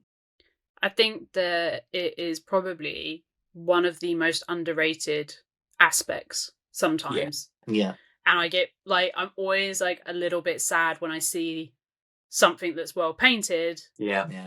with a terrible base. Yes, we're very sad. Like, we can join you or there. like you've not painted the rim again. So you've done the basing, you've done the basing on it, and it would look like, for me, the most satisfying part of painting a model is when I reach that stage where I'm putting that coat on the rim. You know, whether you're a purist and you only do black rim, or you don't mind having sort of like the browns or the different colours, I don't mind. But for me, that's when I know that a model is done.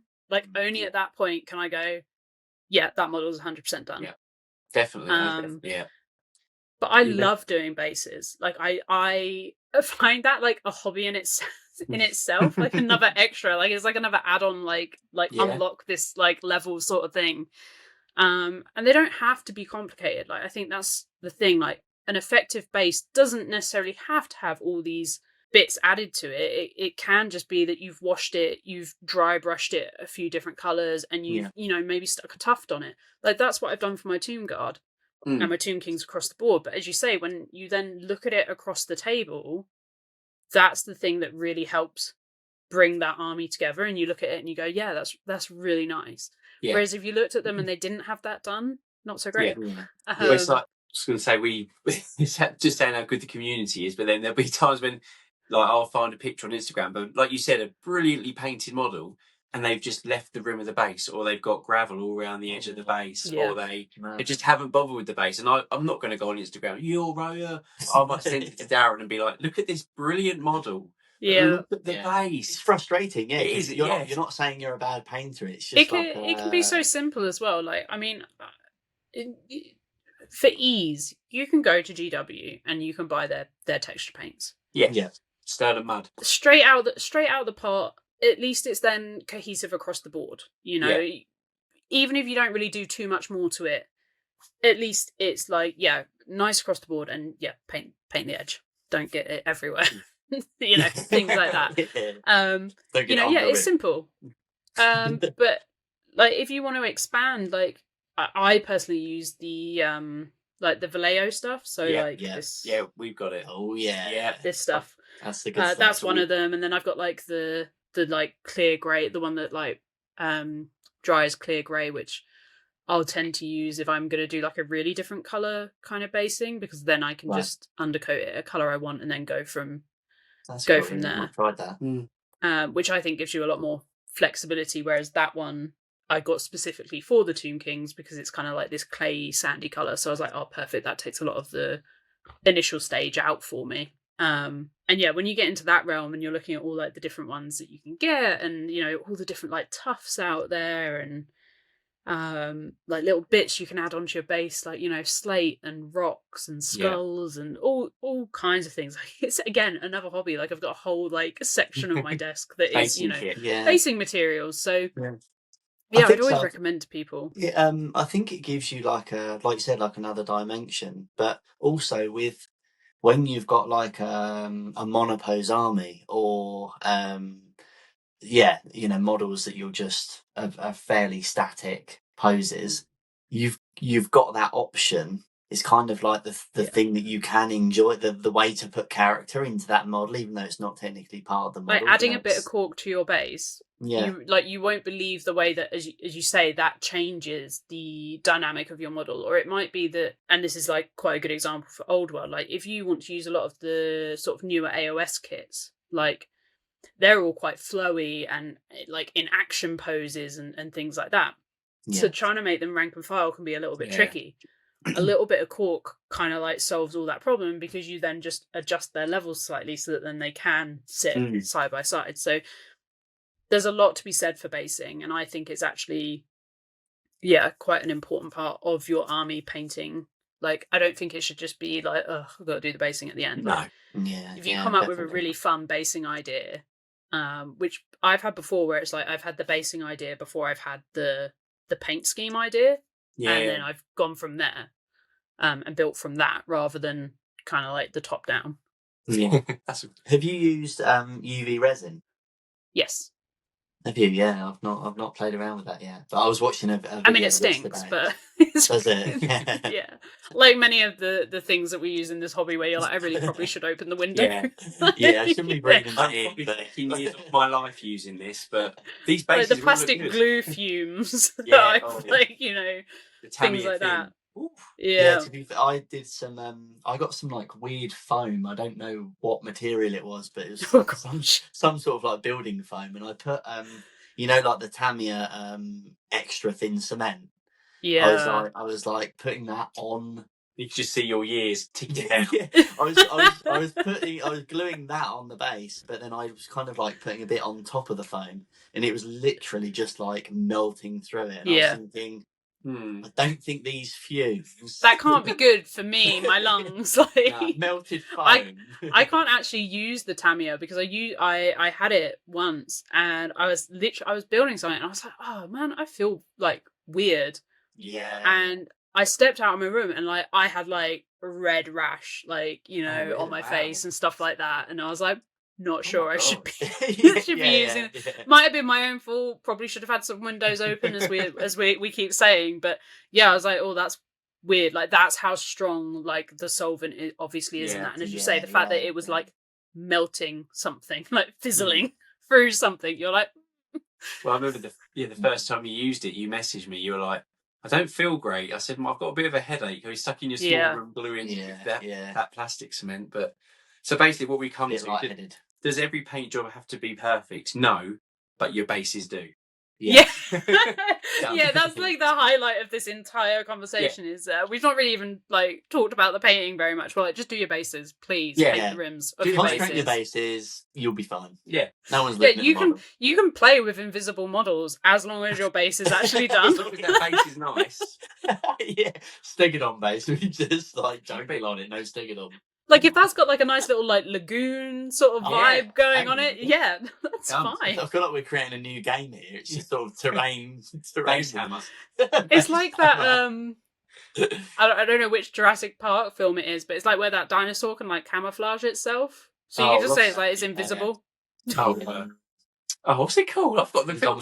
I forgot. I think it's like the first of the newer ones, isn't it? Jurassic World. That's it. Called. Yeah. Where are we going with this? Anyway, so I mean, I think we have pretty sort of wrapped it up. The only last thing is,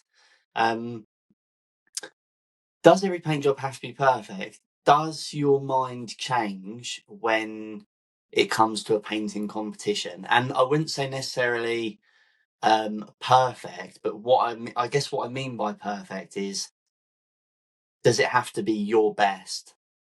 What, for a competition? Yeah. Yeah. But what I mean is that people put stuff in the competition that's kind of like, oh yeah, I didn't really finish that, I'll put it in anyway. Oh, okay. Have you entered many competitions, Chloe? Or? So I entered Golden Demon last year.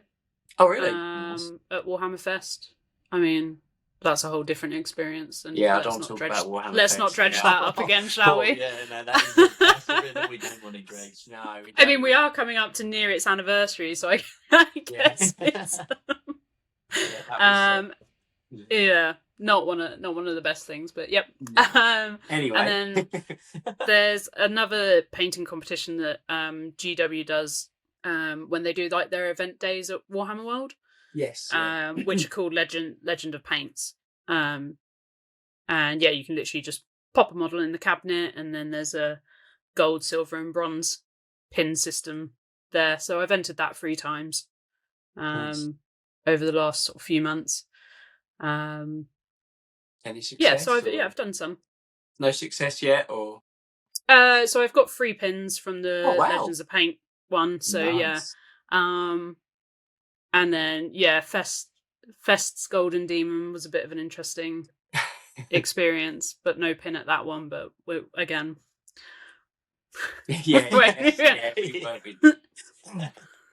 I'm not saying I deserved one, but it was interesting considering the previous year's Golden Demon and seeing some things that got pins and things like that, and just being like, I'm so confused by what the judging criteria is at this That's right now. interesting because we've not entered and we've done an episode on painting competitions, but yeah, I think you really want to, and I don't really want to. Yeah, I want to do Golden Demons. I think it's kind of it's the GOAT, isn't it? Yeah. So I think it's you kind of which is interesting. Whereas I would not do. I probably would not put myself through Golden Demon again. Maybe not. And is that through kind of the pressure you put yourself under to get something into it? Yeah, I think it's the pressure you put yourself under, and then like the quite big disappointment, I guess, which I think is only human nature. Yeah, I think that's hugely human nature. Yeah. You know, it was quite when you think you've entered something that is the best of your ability, and even in my head, even though the rational part of me knew it was not going to necessarily, like, I thought I might have got a pin. I guess, like, I was like, 50, I'm not. I wasn't after anything else, if that makes sense. But it still hits hard when you then pick up your models, and you've not even reached kind of what you were hoping to, I suppose. And some people can deal with that really well and actually see that more as a like, oh, I'm going to push myself some more. I saw it as in I put a lot of hours into that, and I set aside a lot of other projects. As we were saying, like, I like to paint to play. Yeah. And I had set a lot of projects behind because obviously I was putting the time into Golden Demon, and then I felt I kind of didn't really. I think because, and then this is all I'll say, I think because Warhammer Fest was such a disappointing experience in general. Yes. That was kind of like just another kick in the shins to that weekend, and I was just kind of like, I'm over this right now, and like I had like such a solid month not really hobbying after Fest. Like, I know some people found it super inspiring, and I kind of just did not like find it a brilliant it was weekend. It was, we walked away thoroughly disappointed. We had a bit of a hobby day the day before. We did the Element Games, we did all the Warhammer World. We had a much better day. We were looking forward to Fest, and it was a very surreal like experience. And I'd been to other fests prior, obviously, before I went to the one that they had like in Coventry and stuff like that, and had a very different experience. And I mean, I think they tried, and I just don't think it came off the way it was kind of supposed to. You know, I went there thinking this is going to be about the hobby and things like that, and to be faced with like, here's a app for your phone, here's a computer game, like, you're just kind of like, here's a 2.5 hour queue for one model, which you could have got at Element Games cheaper, like. What on average, here's 3.5 hours to try 10th edition. Also the fact that I guess 10th edition was released, which was another kick in the shins for you. So exactly. After that, I was just like, I'm so done. It's crazy. It's crazy. I'm still here. But that aside, like, I do like painting competitions. I don't know whether I would want to enter ones quite on that level. Like the ones at Warhammer World when they do like the Legends of Paint is way more casual and way more chilled out, I think. You know, and the different levels of painting you'll see and stuff like that. So I guess it's not a never, but it's definitely not something that I see myself doing. Maybe when you forgot about the pain, you've had enough time like when I'm over it a little bit more. Maybe a little bit. Still sounds pretty raw. So your kind of view on painting competitions is pretty much word for word how I feel about them. Like, as in, I know it's like you said, I'm not expecting to win any Golden Demon or anything like that, but at the minimum, I'd like to get maybe I've forgotten what they're called now, like a commended entry or something. And going in, setting your kind of bar that low to walk away with nothing, I think, again, I'm a very fragile man. It'll probably shatter me. Like, so I completely agree, because that's the lowest you can kind of set your bar in that scenario. And I guess I am often like a glass half empty person, because I'm like, Well, if I expect the worst, I can't be disappointed, Yeah. which is probably not the best way to be. Same as me, I think. I'm very glass half empty, very But kind in of... certain scenarios, like, I think, things like paint, like, that's kind of how I deal, I guess, to try and protect myself from how I felt because of, like, not just because of Golden Demon. I tried to do it with Golden Demon to protect myself from that soul crushing thing, or like if you go for like a job interview, it's like, oh no, I'm not gonna get it, like, and then if you don't, you've almost like gone through the grieving process already, so it's fine. And if you do, it's a massive plus. Then you're just like, wow, this is brilliant. So I think I guess my word of warning would just be like, if you're gonna do it, totally do it. Like, it is an experience, but just be gentle with yourself and be kind to yourself, because something like Golden Demon is, the world-class painters are entering this, this is like the top dog. Yeah, different level.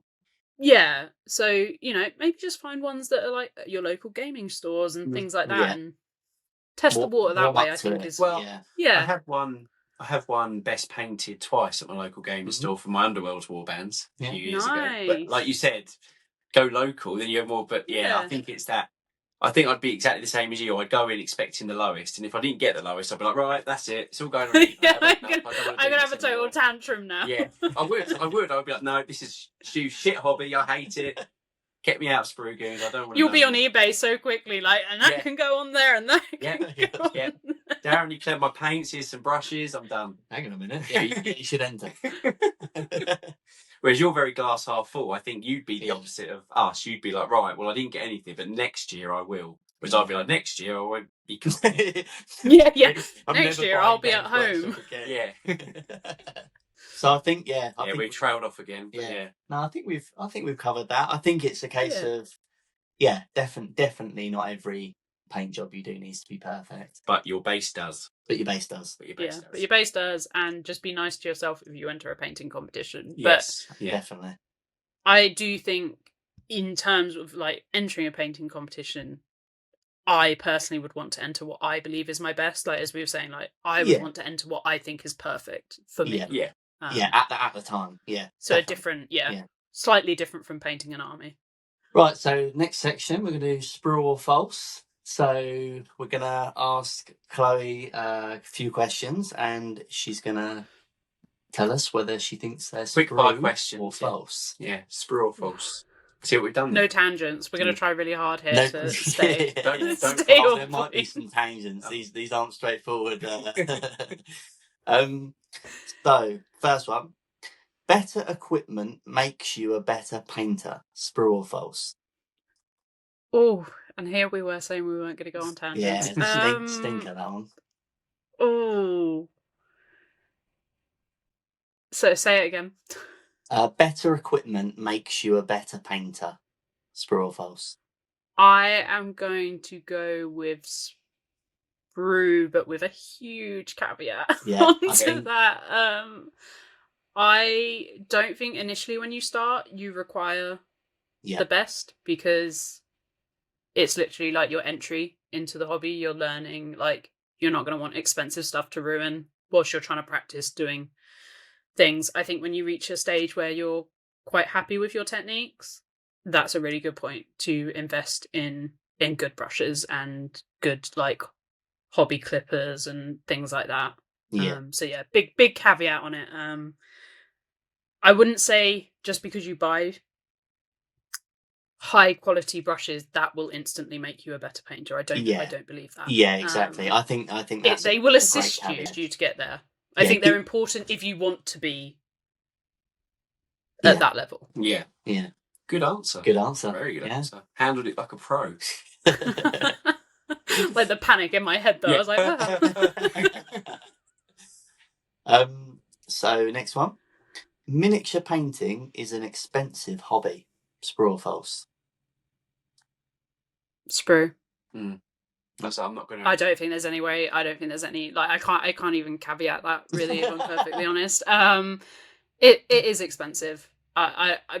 You only have to look at the price rises on Warhammer each year in April this month. I'm sure they'll announce it at some point. Or Like you guys have kind of done an episode on it. You know, because of where Warhammer prices itself, other companies will kind of be like, okay, well, if people are willing to pay, and if the quality of the product is good, there are ways to make it slightly cheaper, but I don't think you could call this hobby cheap. I'd be really intrigued if somebody thought otherwise. Yeah. I'd be like, please tell me your secret ways. If you think it's cheap, then we're doing something wrong. Because my bank account strongly disagrees. Thing is, I think, like you said, there is kind of ways you can make it cheaper by not playing GW. Don't get me wrong, I love GW. It's not a GW bash, but if you go for cheaper companies, you can maybe get it a bit cheaper. But like you said before, like we've said, like you've just said, GW price here, for instance, and then like you said, other companies think, well, if they're going to pay £35 for 10 models, maybe we could charge £30. It's still, you know, it's cheaper than GW, but it's still it's all relative, I think. So yeah, I think you're again. And I guess a lot of people would say 3D printing, and but I completely agree that technically is an option. I personally play a lot of events at Warhammer World. Oh, so taking anything 3D printed is not an option, and those are like my preferred events. So therefore, I have to have the legit models. So again, as I say, like I don't really have that option of being like, oh, I could and it's 3D printed. It's almost a hobby in itself, isn't it? 3D printing. You need the setup. You need to know how to use the software. You need to, you know, it's almost a. You've got to have the room for it. Yeah. Again, we were talking about fumes and that. Yeah. We're going to keel over with plastic glue. I don't know how we'd survive with a 3D printer. Yeah, I can deal with Tamiya like cement. Resin. So the last one is a slight undertone of bitterness from me. So I'll let you read it out. I feel like Chloe feels the same. To be in the same boat, but go on. Yeah. Games Workshop don't need to support every army in Old World. Sprue or false? I'm gonna go Sprue, which might again. So I think it's because of like what we discussed earlier. And I can't remember when we were recording that bit at all, so I'll repeat it. We obviously said about Skaven and how the fact that it's now very obvious why Skaven was not really included in Old World. Yeah. Because they were about to be the next big army for AOS. So they clearly wanted to keep a divide.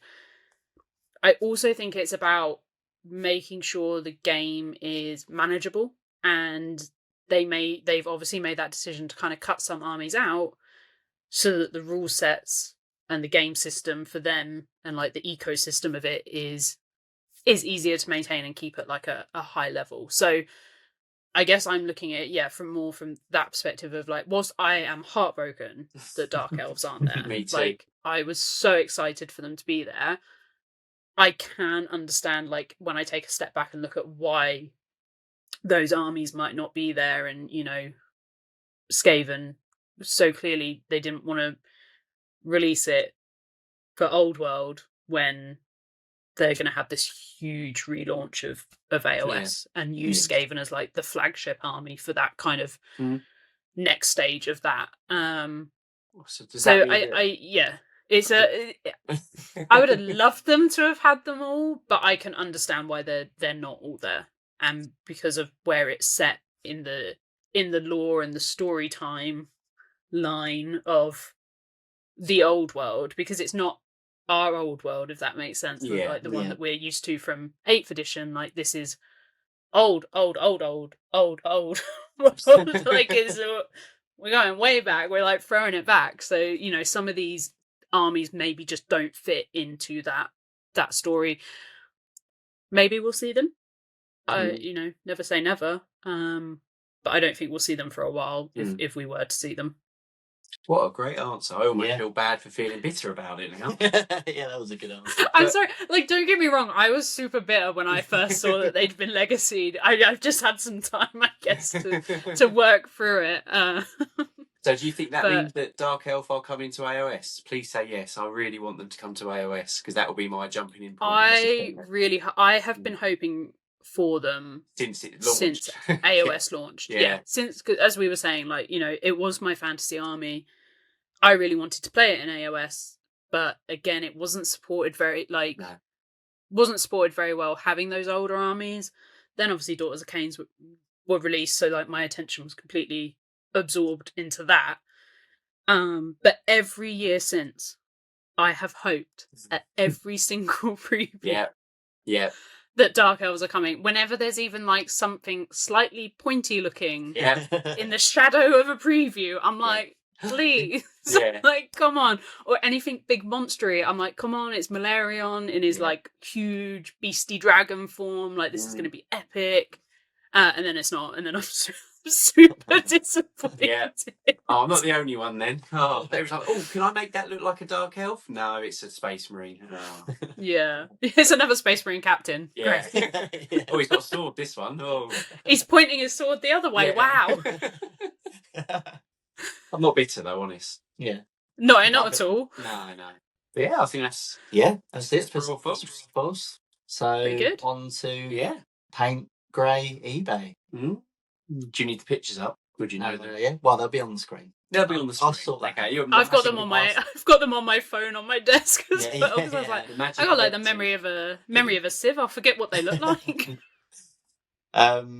So yeah, we've got so it's a Lady Khaine themed Paint Grey. I enjoyed this. Yeah, the best we could think of. I got a message last night from Darren. Right, we're going to do a Lady Khaine themed one. Give me 3 models that relate to Khaine in some way. I was like, okay, let me think. Do. So... It was well done. It was. I was impressed. Oh, thank you.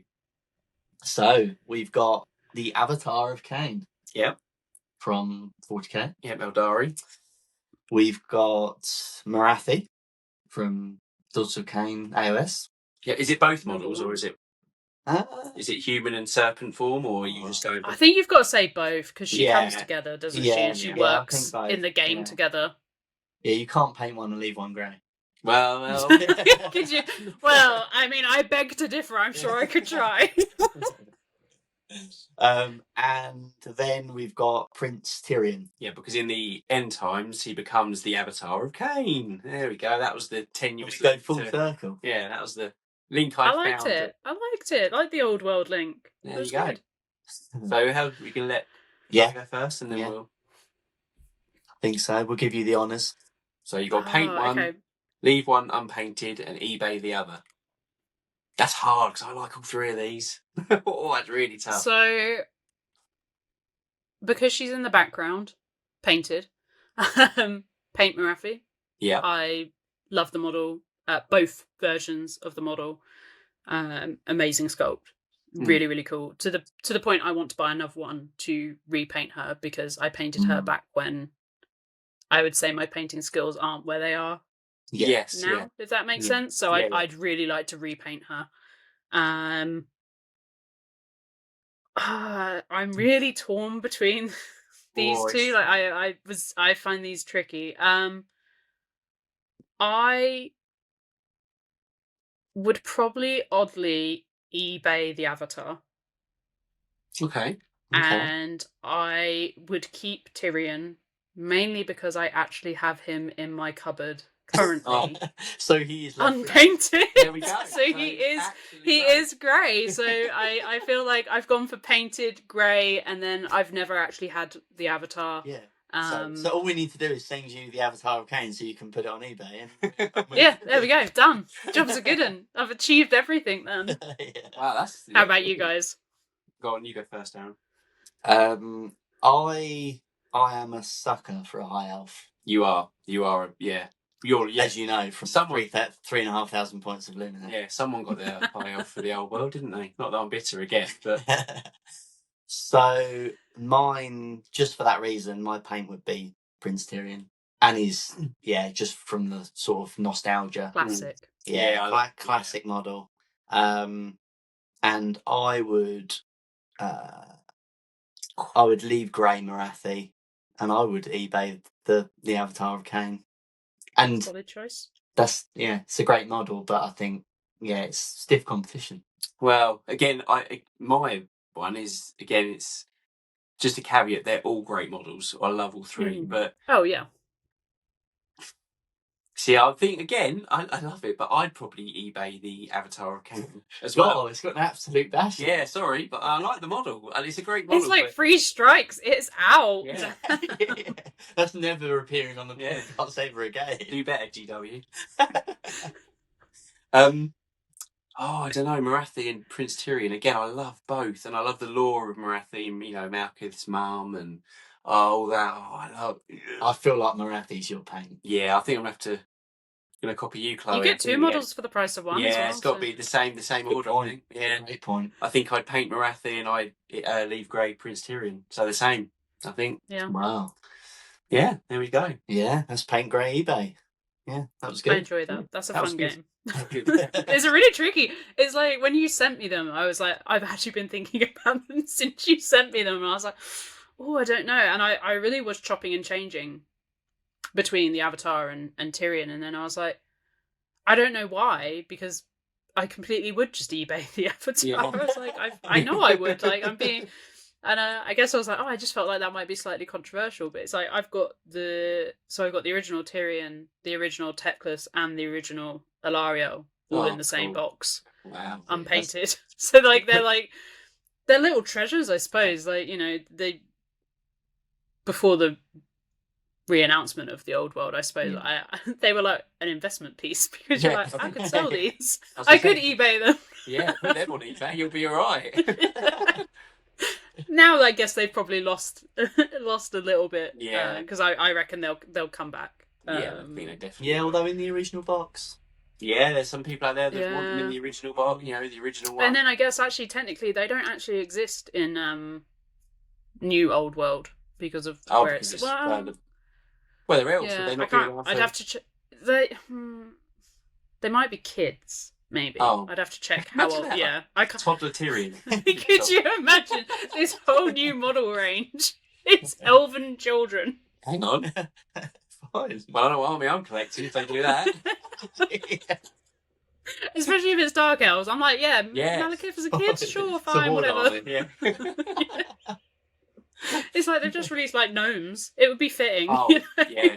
Yeah, Dicky would be all over that. I'm getting those gnomes. That's a side. They're really cool. I love them. I don't even play Blood Bowl, but I just want them. No. Yeah. I always think, like, I always enjoy seeing things like the Blood Bowl sculpts and the, like, Warcry and stuff like that, because I feel like they're the kind of, like, out there sculpts that didn't quite make the cut necessarily for, like, the main army range. Yeah. But they're too good not to have them in something. So it's like, well, let's... Like, Blood Bowl, they can kind of get away with doing... silly things, anything they sort of feel like. So, yeah, that was a cool preview. Even if I was still disappointed that, you know, Dark Elves didn't appear in the preview. No, it seems like GW let their sculptors off the leash a bit when it comes to Blood Bowl, Underworld. Well, gnome, that's fine. Just do it. Just put it in a box. That's fine. We'll sell that. A goose, a gnome, a gnome with a goose, with a fox, and a badger. That'll do. Yeah. What about this angry badger? Yeah, go on. My favourite are like the edits of like the foxes on like flying stands and stuff like that. Yeah. Oh my god, that's a brilliant idea. It looks so good. It's so ridiculous, but I was like, yeah. But no, that's a solid release. Yeah, it is. I'm gonna buy that and then hopefully try and convince Darren and my brother to get into Blood Bowl 7s, the smaller, quicker version of Blood Bowl. Oh yeah, like the cut down. Yeah, because Blood Bowl is actually surprisingly long. Yes, everyone's like, I'll play Blood Bowl, but it takes a good few hours. So I'm thinking if we do Blood Bowl 7s, it's less models to paint and it's a quicker game. So that's my kind of selling point. Come on, Darren, buy something else. I always feel, like if I'm going to play a game where it's a smaller amount of models, I kind of want the payoff to be that the game is a little bit quicker. So like for me, the idea that Blood Bowl takes the same amount of time, maybe a little bit less, like maybe a bit harsh, but close enough to like a game of 40k or a game of AOS if you're like at like competent level and you know what you're doing kind of thing. I'm like, Yeah. No, I completely agree. That's what I'm thinking. If we get into 7s, you only have to paint like, I don't know if it's half, but you paint less of the team than you would normally. And it hopefully should run a bit quicker. So that's my kind of... That makes sense. Hopefully. Come on, Darren, buy that team. No, I don't want it. Come on, buy that team. Just put it into like a random spinny generator. Just put them all in there, and then whichever one it spits out. Yeah. That's your. There you go. That's your Blood Bowl team. Yeah. Well, you like quite a few of them. Yeah, I do like quite a There's few. an Elf, there's Seraphim. There's a Norse team. I've I've got sort of a short list. Yeah. I've got a history of liking anything that's just like vanilla or human. Oh no, the Dark Oath Savages. Dark Oath Savages, that's what you're...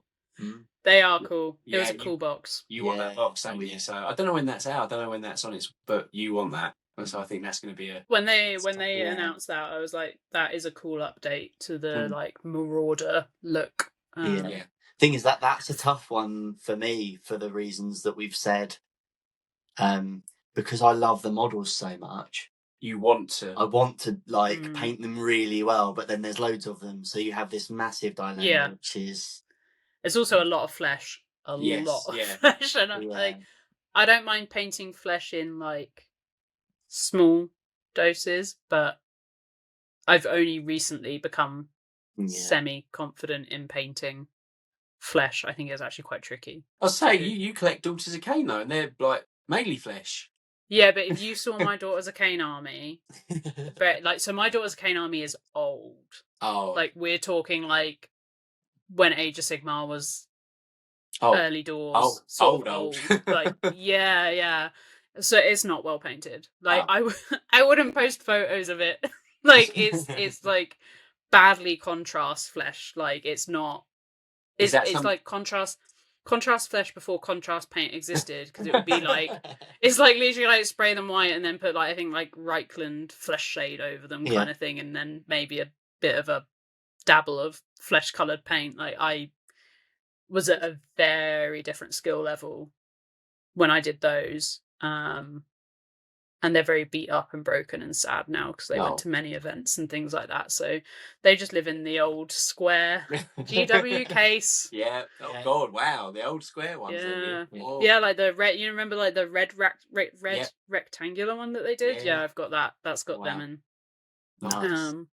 So is that something you think you'd ever go back to? Like, do a new... I know you said about getting another Marathi. Do you think you'd be like, I'm going to do a 2.0? I would redo them. Yeah? Yeah. So I obviously recently got the new box that was released with... the crone thing. The crone host. Yes. I'm not going to try and pronounce her name because I'll probably butcher it. I know which one you're on about. With the big fringe. Yeah. No face at all. I was like, oh, that's an interesting choice. I was expecting an alternate head, but fair enough.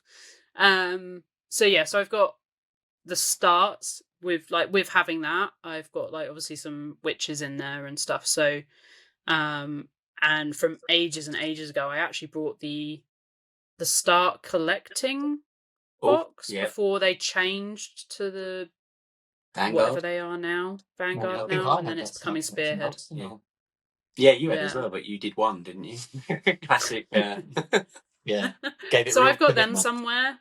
So I've got enough that if AOS 4 like I get into it, then I've got enough to kind of get myself going on redoing the Daughters.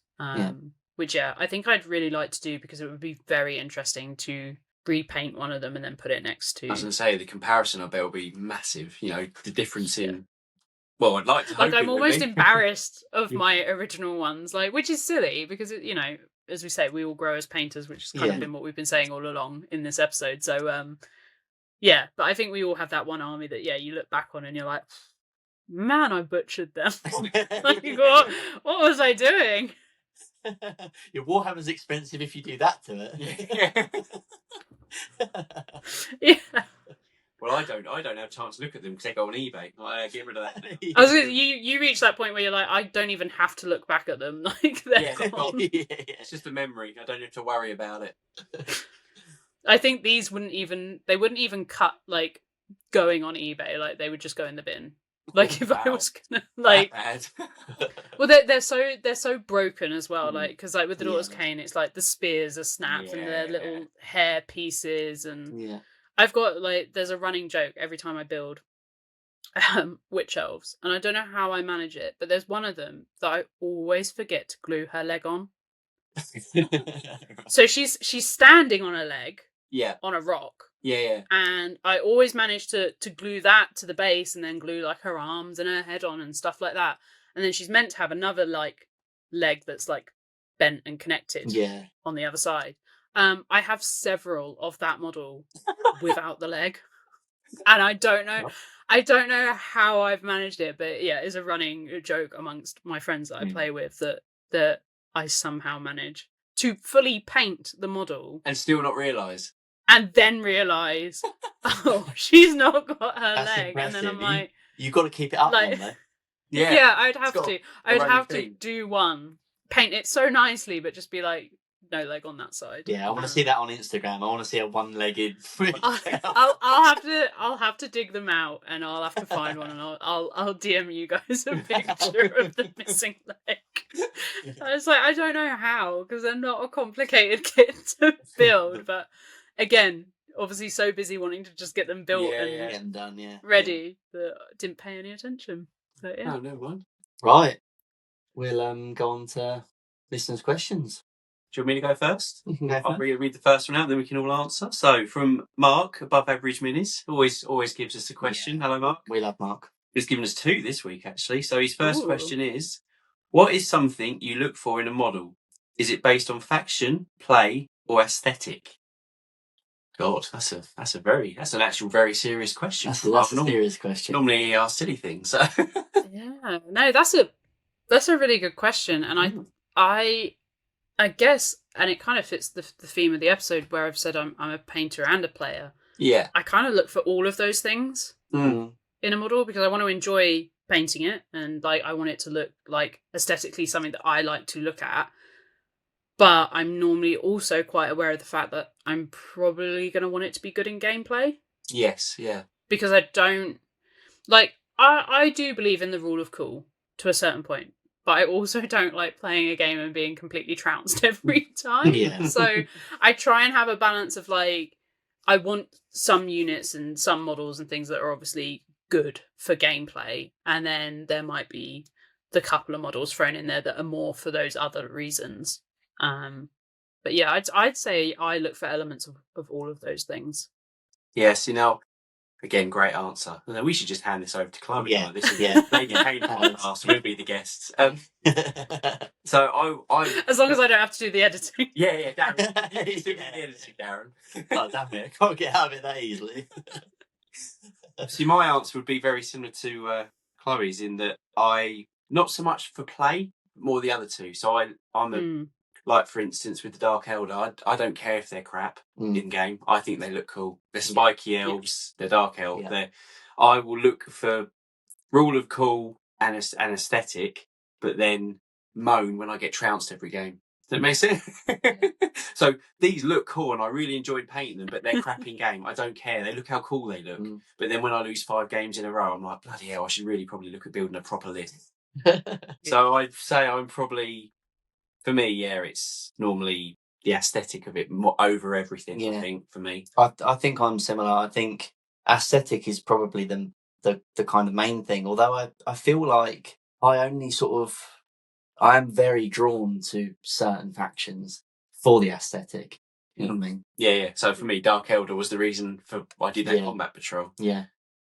Whereas if you, I don't know, you look for the rules. Like Marines would probably be a good one to go for because they're going to be supported by Games Workshop. But just because I don't like the look of them, I wouldn't touch them with a barge pole. Yeah. But I think I'm the same really. Yeah, I'd go for the aesthetic, and I think that's partly because we are more painters than players. I think if you had to kind of split it, and I think that's kind of that shows really you want. Yeah, that shows. You play a game against us, Chloe, you absolutely destroy us. No, that wouldn't be fun for anyone. Don't be silly. Also, we wouldn't have anything painted because it's got to be perfect. Yeah. I'd be like, your base is done, otherwise I'm not coming. I haven't painted the model, but check out those bases. Yeah, nice cork. I think it really depends. The last bit on that on what level you play at as well. Yeah. So I guess the reason I look into it a bit more is because I will go to events. Yes, and tournaments and things like that. So I want to make sure that I'm not setting myself up to maybe not have a fun time losing every game. Definitely. Yeah. I suppose it makes more sense. Like you said, you go to tournaments, you do it, I would say, a lot more serious than we do when we game. Like, for going back to the Legion thing, we play Star Wars Legion. It's kind of almost not kind of universally known, but if you want to have a good meta list, you don't take a Jedi, you don't take a Sith, because they're a lot of point. They're a big point sink. They're powerful. You like have lots of troops, so you not every list, but it's you play like activations, and it's basically sort of like a boring list. Yeah, get as many activations in as you can. Whereas I don't leave the house without Darth Vader. If he's not in my list, I'm not playing the game. I don't care if I lose. I've got Darth Vader. You want to play it for the fun, don't you? And I guess I've seen some Star Wars, so I get not all of it and not properly, but I get it, because if I was to play something like a Harry Potter game, or if I was to play like Lord of the Rings, I'd want to be taking all the characters that I like, and not just playing whatever the meta list might be for those, which is why, as I say, with Warhammer, I tried to take a flexible kind of list where I still have some stuff that's like rule of cool, and it's not completely like spam every meta sort of element of that army, but have enough in there that I feel like I can play a good balanced game. Yeah. That you won't get tabled turn one, that kind of thing. Yeah. Unless I come up against like super meta and I'm just like, Yeah. I'll go to the bar. Yeah. I think sort of in an ideal world, I'd kind of, if we were playing like 40k, I'd love an army fully painted that I could play in a tournament. I know it performs really well, and an army fully painted that's sort of my fun army. I'm going to go and I'm going to get absolutely battered, but it's cool and I love it. Like mostly every army that's like an impossible dream, so we'll forget that now. And it's important to, and I caveat it all with just like remembering that the meta changes. So that's what I mean about like, I still take an element of rule of cool, because you never know, at some point a data slate's going to come out or a new edition's going to come out, and what was good maybe not so good, and vice versa. So that's why I try and stay in that sort of area of having a bit of both. At some point Eldari aren't gonna be meta broken. Well, I don't think they're as bad now, are they?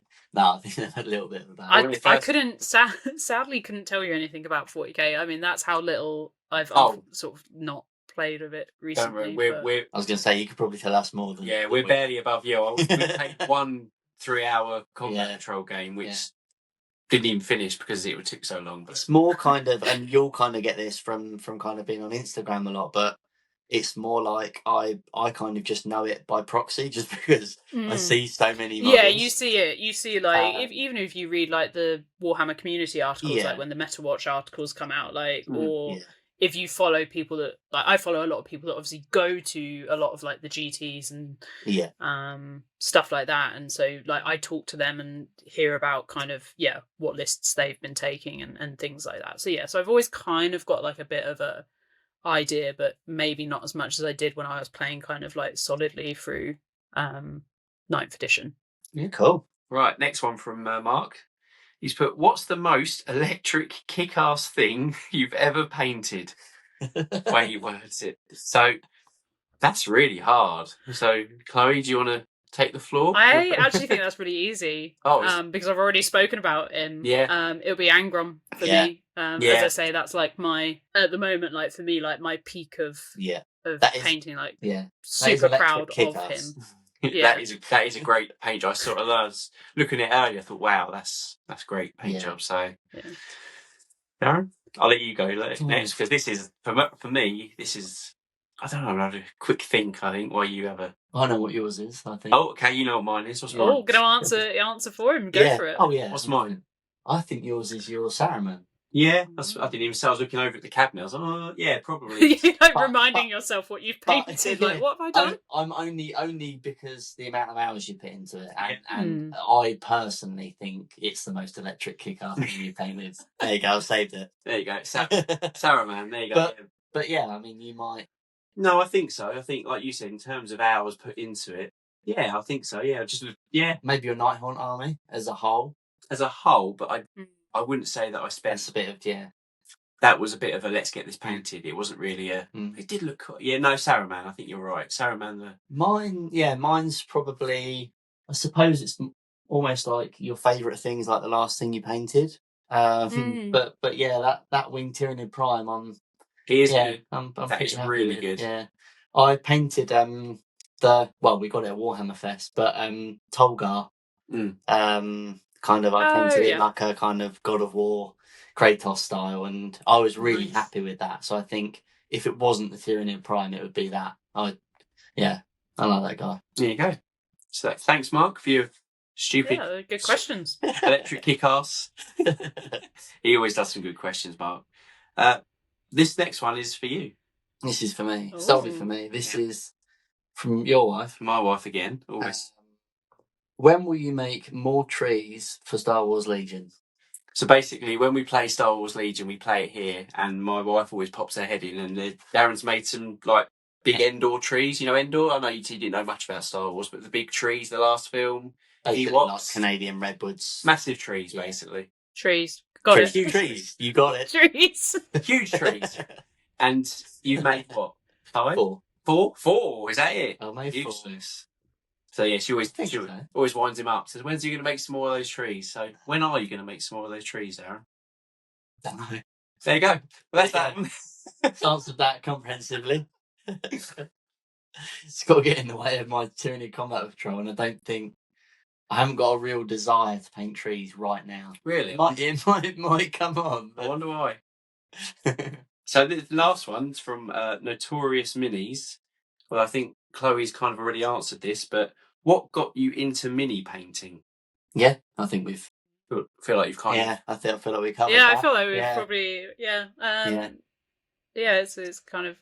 If you've listened to the episode up until this point, you'll know the answer. Yeah. If you haven't, briefly, I needed to make some friends after I left uni, so I came back into the hobby, and I've been doing it ever since. There we go. Yeah. So what got you into it? Me, I think. Yeah. Pretty much, yeah. I mean, we sort of talk about it in our very first pilot thing, really. Yeah. But yeah. So go back and listen. It was quite similar to Chloe, I guess. Like, I got into it when I was kind of like in my teens, but not properly. You know, I'd bought some like high elf models and painted them terribly, and I always liked the idea of like Imperial Guard and stuff like that. My mate had an Imperial Guard army with like the Catachans, and I'm a big fan of Catachans, and yeah. Going for that like Dark Oath Barbarian vibe. Yeah, yeah. Muscly, flicky men. There's got to think of muscly men. Got it. Quite got to the bottom of yet. But, I feel like there's some deep rooted there. But yeah, that, and then I met Dickie, and we got the Island of Blood. What was that? Was that 8th edition? 8th edition. Yeah. No, nice. Yeah, I think it was 8th. Yeah. End of 8th. Yeah. So that was High Elf Skaven. I painted a little bit of it, but not a huge amount. I see a trend here. Yeah, yeah, and then kind of just sort of wavered. Did a little bit of Age of Sigmar, with the Seraphim army, and we kind of painted a little bit of other bits of Rumble Slam and a few kind of little games here and there, and then a couple of years ago, we kind of really got into it, and then I was going to say, now you guys have got like a podcast. Exactly. So kind of started Sprue Goons, and it's kind of, I suppose, doing kind of like content creation and stuff like that, like it spurs you on. You kind of feel like you different element to the hobby, isn't it? Yeah, you want to do more, and I suppose like we've said it a long time ago, but like, what is Sprue Goons? But we try and kind of just do like fun stuff. Like there's so like when we do reels and that, it's kind of like just a fun reel, with something kind of like spinning around with a funny track, or like when we did like you've got like your Stuff Fables stuff, and like you got like the Toy Story soundtrack, and like the Toy Story background and stuff. It's just like, I don't know, I guess kind of sharing stuff that you don't necessarily It's making it fun still, isn't it? Like, I think like social media can seem quite like serious, and like, you're only posting like the best and things like that, and it's like, well, actually no, like it should still be fun, and make the silly reel and post your whips, because weirdly work in progress pictures, they do well. Yeah. We've got posting finished models. Oh yeah, I don't know, 400 likes. Put a whip of the same model up the week before. Oh yeah, nearly 1,000. Yeah. Yep. What? Crazy. Half painted models. Crazy algorithm. Yeah, I think get it in the photo box and kind of like get a camera. And all that effort you put into taking that final photo, and you're like, what? Brilliant. But yeah, I'm not going to go into mine because we spoke about it before, but I got into it when I was 14 from a friend Gary at school. I remember on the old dial-up PC, he showed me Warhammer, showed me the Dark Elves, and that was it. And I'm 40 now. Yeah. So what's that? I can't even work it out. Bad at maths. Yeah. Yeah. Well, what do you? Yeah. 26 years. And 26, I haven't really come out of it. Even when I got, when the girls come along and all that, still, I'm going to paint. And I always find it really interesting that I think it normally kind of falls in those two options, doesn't it? Like the stories that, we have of, we got into it and then we fell out of it and then we came back to it. Yeah. Or like yourself, where it's just never left it. Never left it. Like I find it really interesting. Yeah, always had a toe in. Always been, even if I wasn't buying anything or painting, I was always still in the hobby. I was looking up, what Games Workshop were releasing, or playing a game of something, or buying the old model. But I've never really left it. It just kind of ramped up over the last, I'd say, 10 years maybe. Yeah. Last 10 years really ramped up for me, and now then, let's start on Instagram. So yeah, for me, I've always really been in it. I haven't left. Yeah, so never left. Never left. Probably won't. So yeah. Probably won't. A Warhammer purist at heart. Yeah. Can never say no to the plastic. I can't. I really can't. That's the problem. I wish I could. I don't think I could now. Interestingly, I guess my question: do you ever see yourself not doing this hobby? That is an interesting question. And yeah, I do have moments where I think to myself, I'm kind of like, I can't be bothered, but you lose that motivation. You go in a bit of a slump, and you're like, the hobby burnout.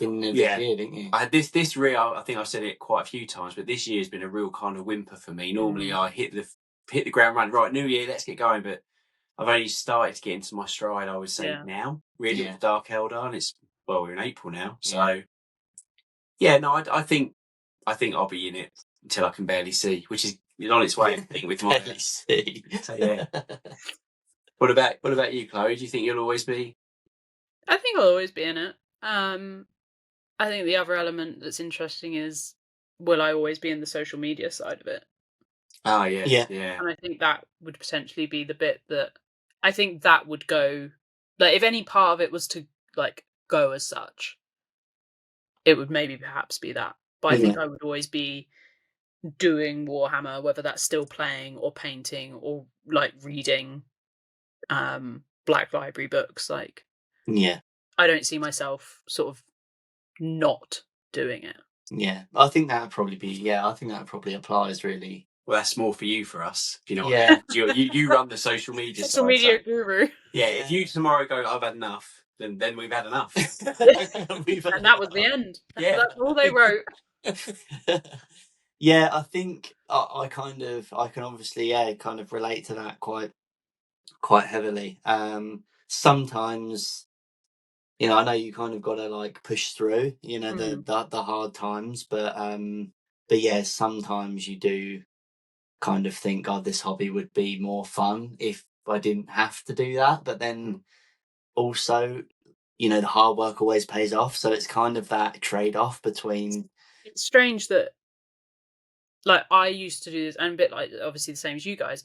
I did this hobby before social media. I didn't get into this hobby because of social media, or start with social media for it, if that makes sense.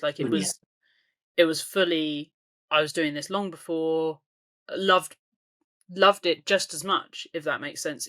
The social media didn't change it in how much I want to Warhammer. I guess what I am grateful for, though, is the people I've met that I would have never met. Yeah.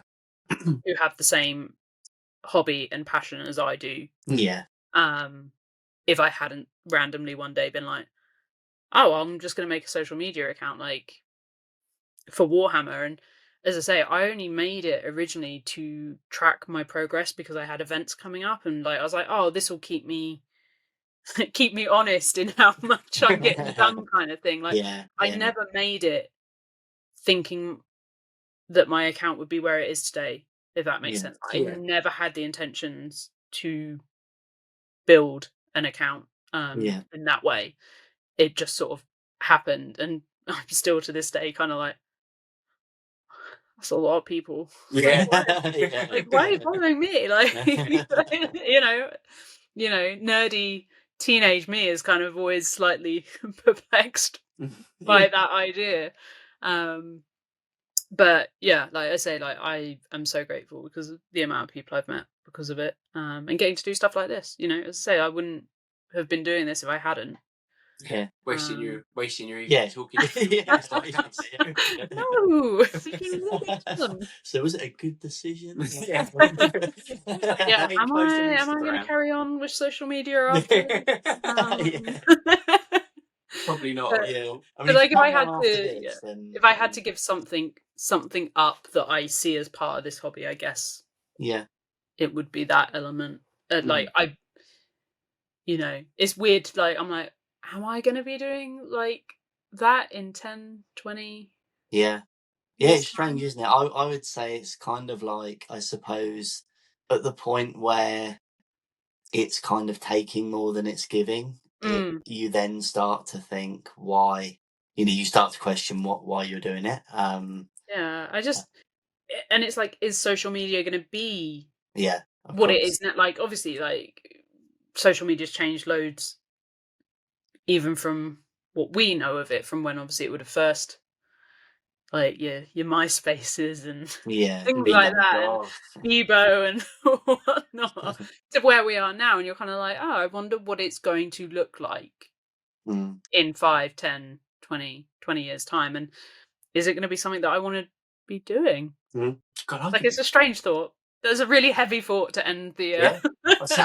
I could be dead in this. That's the way to end the podcast. Thanks for listening, guys. Well, I won't be carrying on in 20 years. I'll be in an old people's home or something. God. And on that note, we'll all be in retirement homes, like just pushing our models. Yeah. Rolling ones. Oh yeah, that doesn't change.